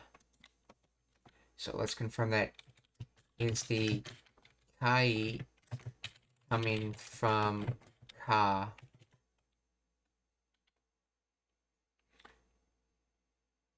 Yeah, because ka is considered often to be too, I guess you could say rough sounding, so they sometimes say it as kai instead of ka in Japanese. Yes, the kai in kai na comes directly from the particle ka. Kai is a variation ka that adds emphasis or emotion, while standard Japanese often uses kai as a masculine question form. In Western Japanese dialects like Kansai is commonly used for rhetorical questions or strong emotional inquiry. So kai plus na, in this case, like the strong emotions, like how could a childish young bee staying home by themselves? So, この小さい子が一人で留守番かいな? So, is a child this small watching the house by themselves? あかねとちゃうちゃんと二人でお留守番よ。あかねっちゅうんかこの子は。こんな小さい子が一人で留守番かいな。ちゃうちゃん、お顔ちょっとバッチリですね。一人で留守番かいな。ちゃう。Chao-chan, お顔ちょっとバッチですね。バッチ。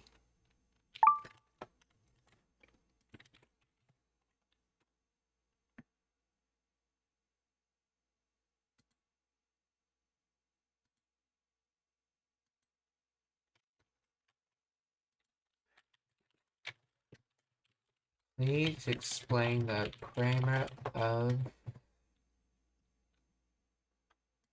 what is this? Bachi.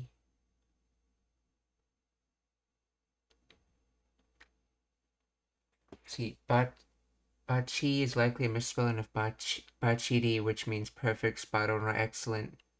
Bachis.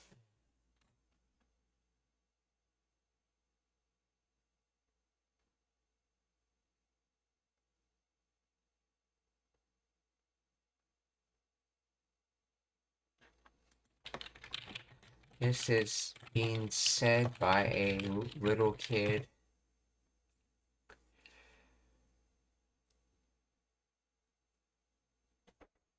Given that the speaker was a little kid, the grammar and the vocabulary changed completely from the standard infant baby talk. Okay.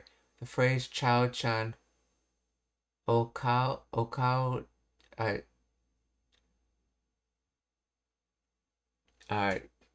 choto, abakchi, that's net translates to Chao-chan's face is a little dirty, isn't it? Bakchi, contrary to the previous assumption that was a misspelling of perfect, okay? Bachi is a standard Japanese infant word for dirty. It is a short and cuter version of babachi, which also means dirty, often implying covered in mud, poop, or grime. It is commonly used by parents to children or by children themselves to describe something unclean. So bachi, which comes from babachi.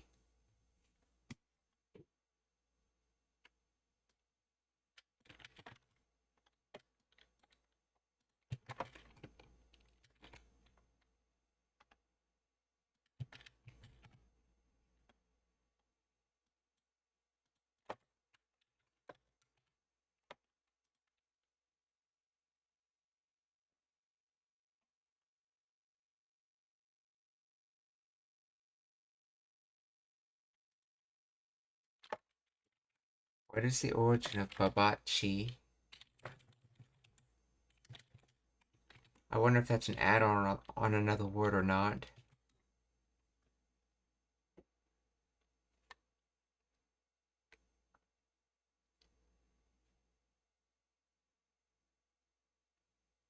It originates from baba, a common Japanese infant word for poop or feces, similar to poo-poo in English. The earliest form was likely babashi, literally poopy, or directly babakchi. The suffix suchi is a childish variation of the adjective suffix shi. It is used to emphasize a quality in a cute way, similar to how yucky sounds in English.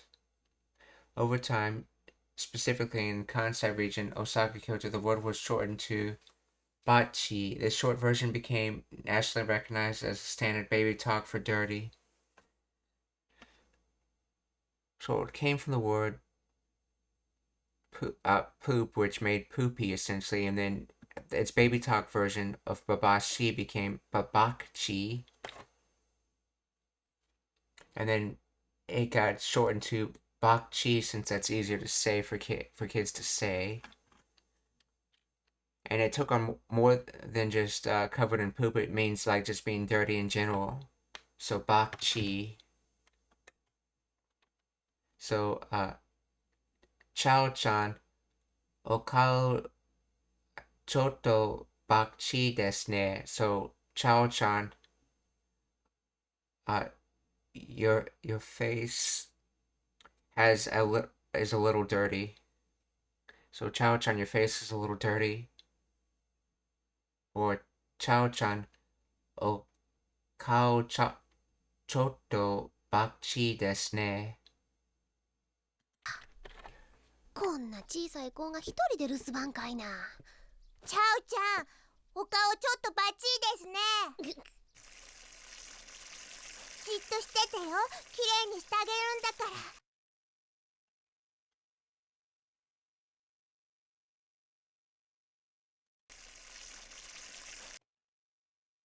バチいですね。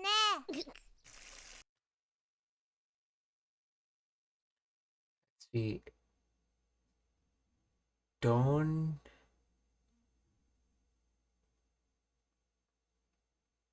Donpu. Oh, Hondo. Oh, so. Oh, that's so, yeah. Hondo Sopu. That's what that says. Hondo Sopu. I can't read the rest. So it's some sort of hand soap.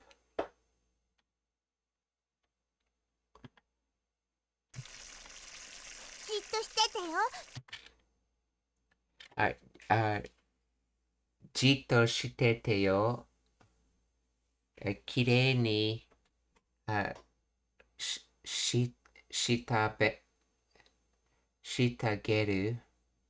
してあげるんだから。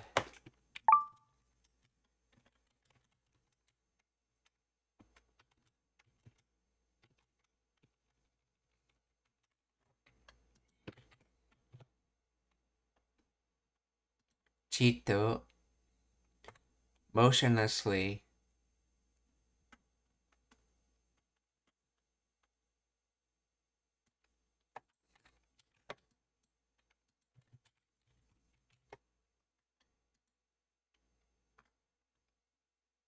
So freeze, stiff, absorbed in, and then question mark.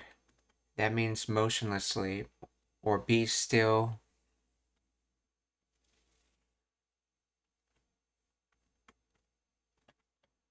So do motionlessly, or remain in a state of being motionless. In other words, stay still. So jitto shitete yo. So stay still,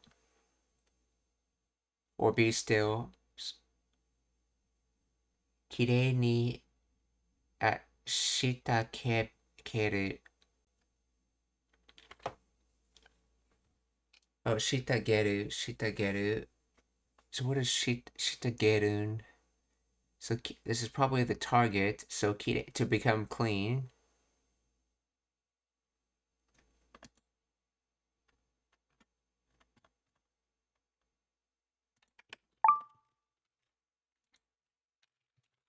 Please explain the grammar of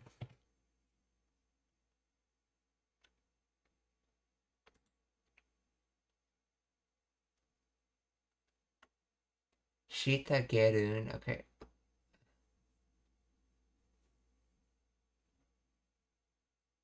Shitageru is not a standard Japanese verb. It's likely a corruption of one of the following.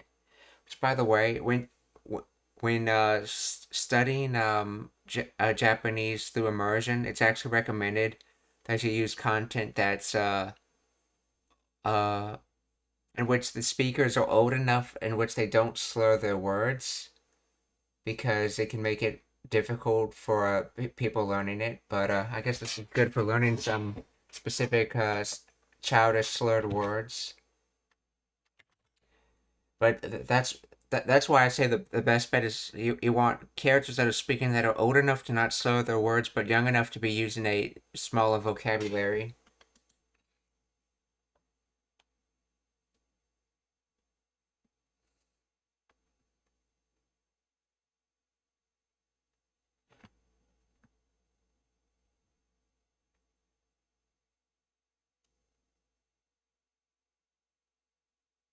So shitageru, let's see.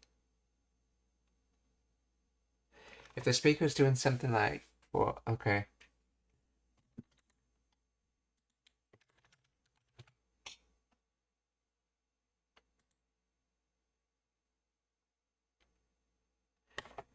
Shitageru is a dialect or child contraction of shite ageru.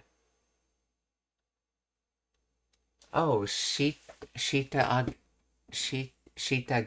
So yeah, they combine the shite and the a together, making shita. So shitageru is from shite ageru. So doing something for someone else. Okay. So jitto shitete yo. So keep still, and then kirei ni shitagerun dakara. So because I'm trying to give you cleanliness. In other words, I'm trying to make you clean.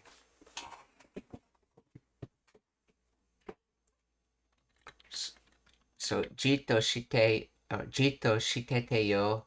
Kirei ni shitagerun dakara. ねえじっとしててよ、きれいにしてあげるんだから。けどじっとしててよ、きれいにしてあげるんだから。けどこら水やないか。じっとしててよ、きれいにしてあげるんだから。けどこら水やないか。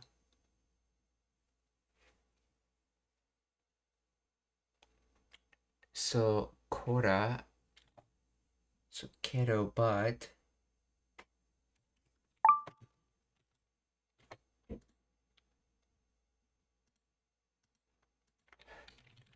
Please explain the grammar of.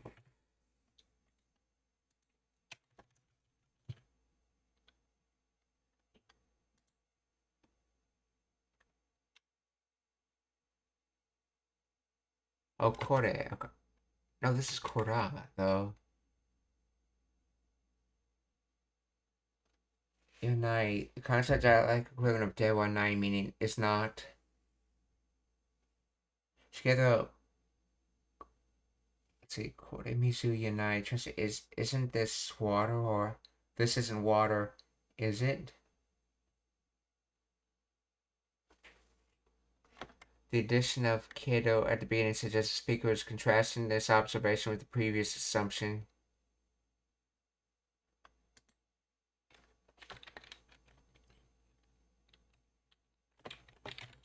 Why they said Kora and not Kore? They are in a sink being given a bath. Could be a mispronunciation because he's being handled around in water and could have mispronounced the word. Wait, Kora is a classical Kansai dialect contraction of Korewa. Okay, so He's saying kore wa, okay. So as for this,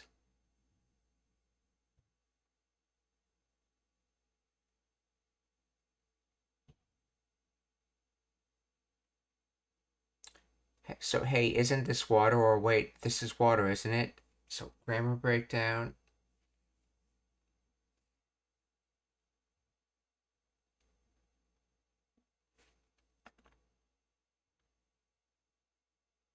Wait, isn't this water? Hey, this is just water, isn't it?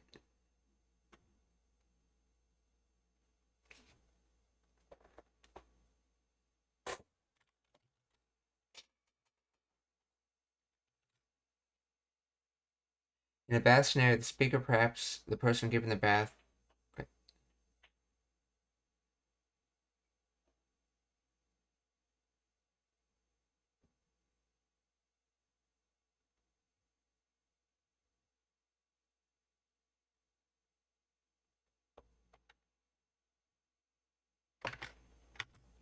See, the speaker is receiving the bath. The water is extremely soapy on top.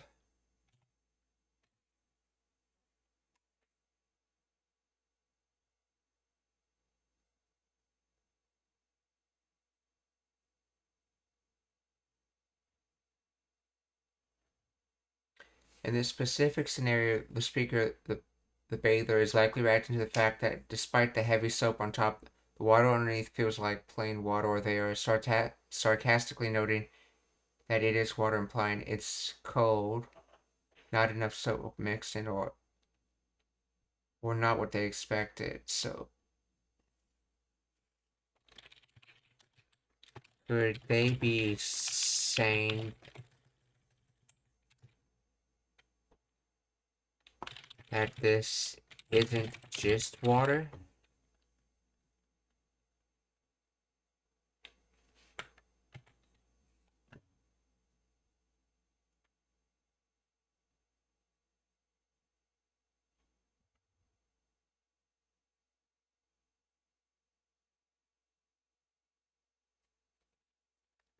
Coda has a sharp, familiar, or slightly complaining tone, typical of close family interactions in the Kansai region.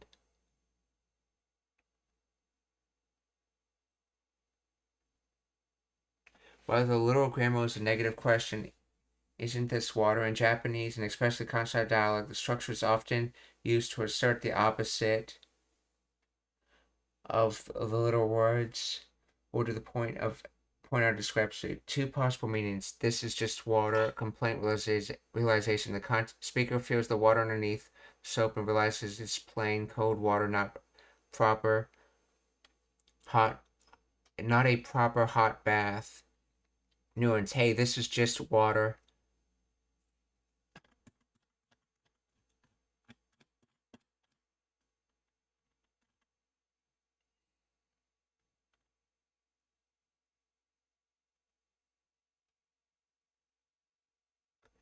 Yeah, not a proper hot bath. Hey, this is just water. Or, in other words, is this not just water? Okay, so the negative question, Yanaika, functions as a strong assertion. It is a water, isn't it? Implying disappointment. Or two, this isn't just water. The speaker sees the extreme amount of soap and realizes the situation is normal, but hey, this is just water. Look at all this. This isn't just water. Look at all this soap. Here, the speaker might be emphasizing the unexpected quality. However, to explicitly say this isn't just water, a native speaker would typically say, Kora tara no mizu yanai. This isn't just water. Okay. Why isn't this water usually means it is water? In the phrase Kora mizu yanai, if the speaker meant this isn't just water, they would likely drop the ka or change the phrase into mizu yanai yan. It's not water, isn't it? With ka at the end, it functions as a rhetorical question. The speaker is almost certainly pointing out that despite the soap on top, the substance underneath is merely water, likely cold or insufficient. Okay, so I see. So he's complaining about the water temperature. He's saying this is just water. This isn't bath water. This is just plain water. So is this not just is this not just water? In other words, it's not nice warm bath water. It is just plain cold sink water with soap added to it. So, けど、こら水やないか。じっとしててよ。きれいにしてあげるんだから。けどこら水やないか。ちゃんとお湯で洗ってくれ。ちゃんと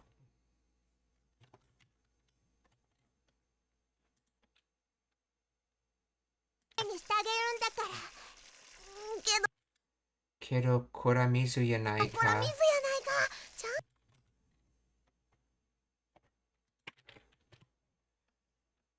See, ちゃんとお湯. Okay, お湯 is how you say hot water. ちゃんとお湯. See. ある so. Okay, so. I see. So this is normally, he's pronouncing it as aro te kure. Oh yeah, kure is the, how you say give in a casual way, kure.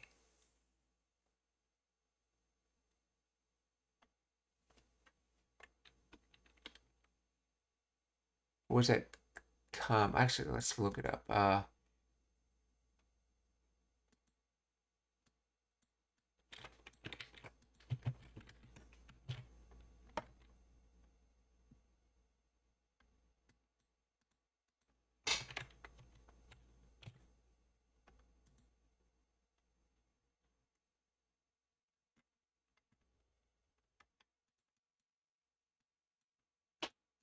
So what's the proper verb for this? Teara. See, this looks like the kanji used in oteara iwa. Yeah, oteara.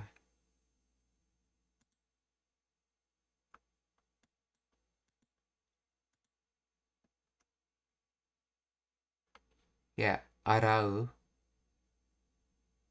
To wash. So, are. So, arete is how you normally say it. So, are. Well, arate is how you normally say it, but this is Kansai band, so they not only didn't do the double T sound, but they changed the ra to a ro. So, arote kure.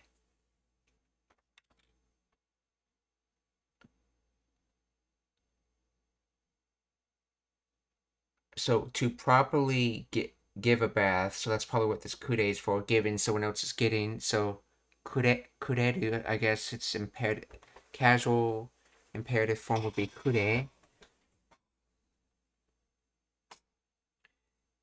So to properly give a bath, you use hot water. This stat is talking about what's being needs to be used, or oyu, or hot water. So that initial assumption was correct, that he's saying this is just water, as in, it's not just water because it's not hot bath water. ちゃんとお湯で洗ってくれ. So, please explain the grammar of. Yeah.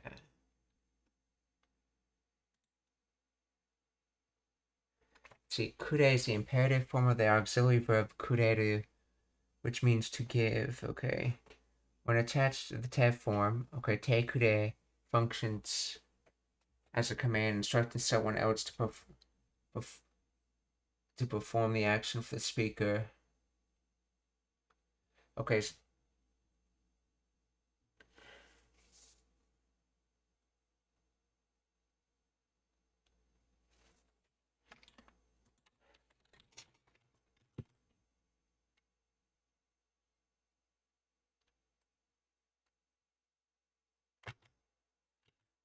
see. くれる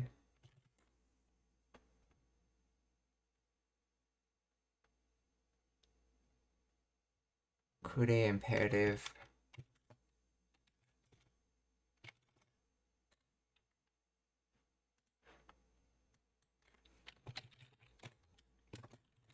Someone else decided to give them a bath and is currently in the process of doing it, but with the wrong water.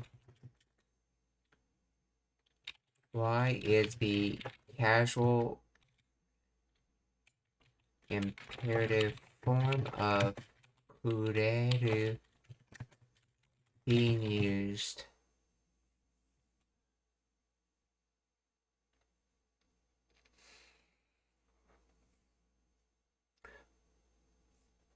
When someone is currently washing something with the wrong water, serves as an urgent corrective command. The speaker sees a mistake happening right now using cold, wrong water instead of hot. So te kure is a direct way to command an immediate change in behavior. Okay, so he's basically commanding to wash using hot water instead. So you're supposed to probably be washing with hot water instead. Or chanto oyu de arote kure.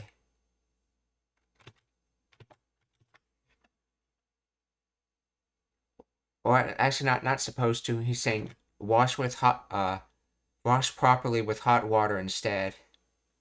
So it's probably a better translation. Wash properly with hot water instead. Or wash properly with hot water. Please make sure to wash it. I don't think it means thoroughly in this case. No, yeah, with hot water. I think it's properly, as in because she's supposed to be using hot water, not cold water. So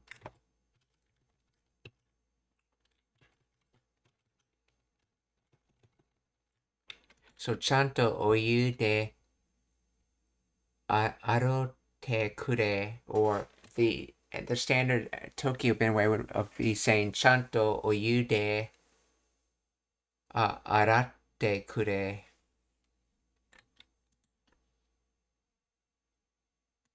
じっとしててよ。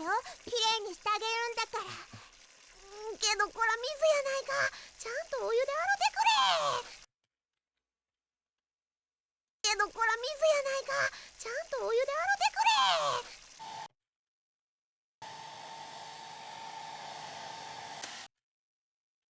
はい、出来上がり。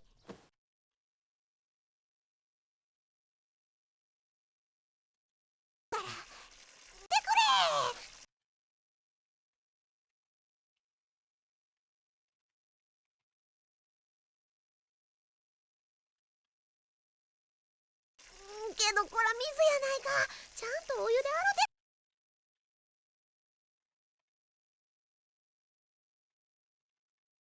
Shitsumon ga arimasu ka? Are there any questions? If not, we're gonna raid, so please stick around for that.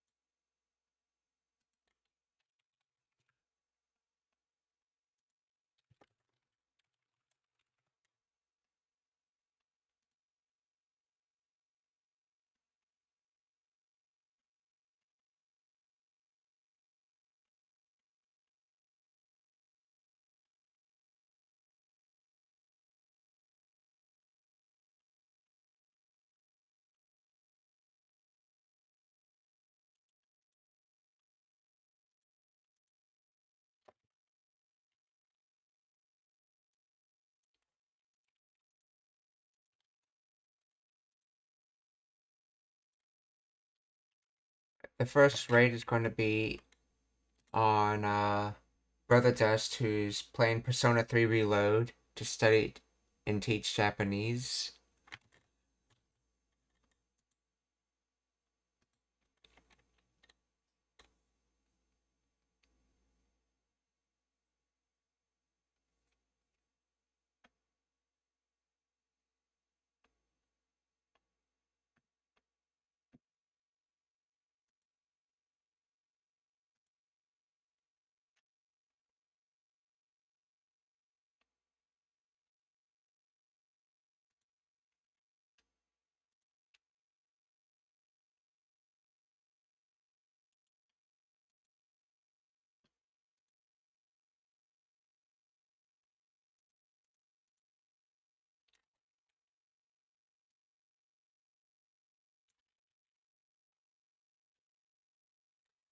Okay, the second raid, we're going to try to raid Sabrina Durek, who's currently studying with Duolingo.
So we're gonna for the third raid we're gonna raid Ms. Quinzel, who is currently playing Spider-Man Remastered.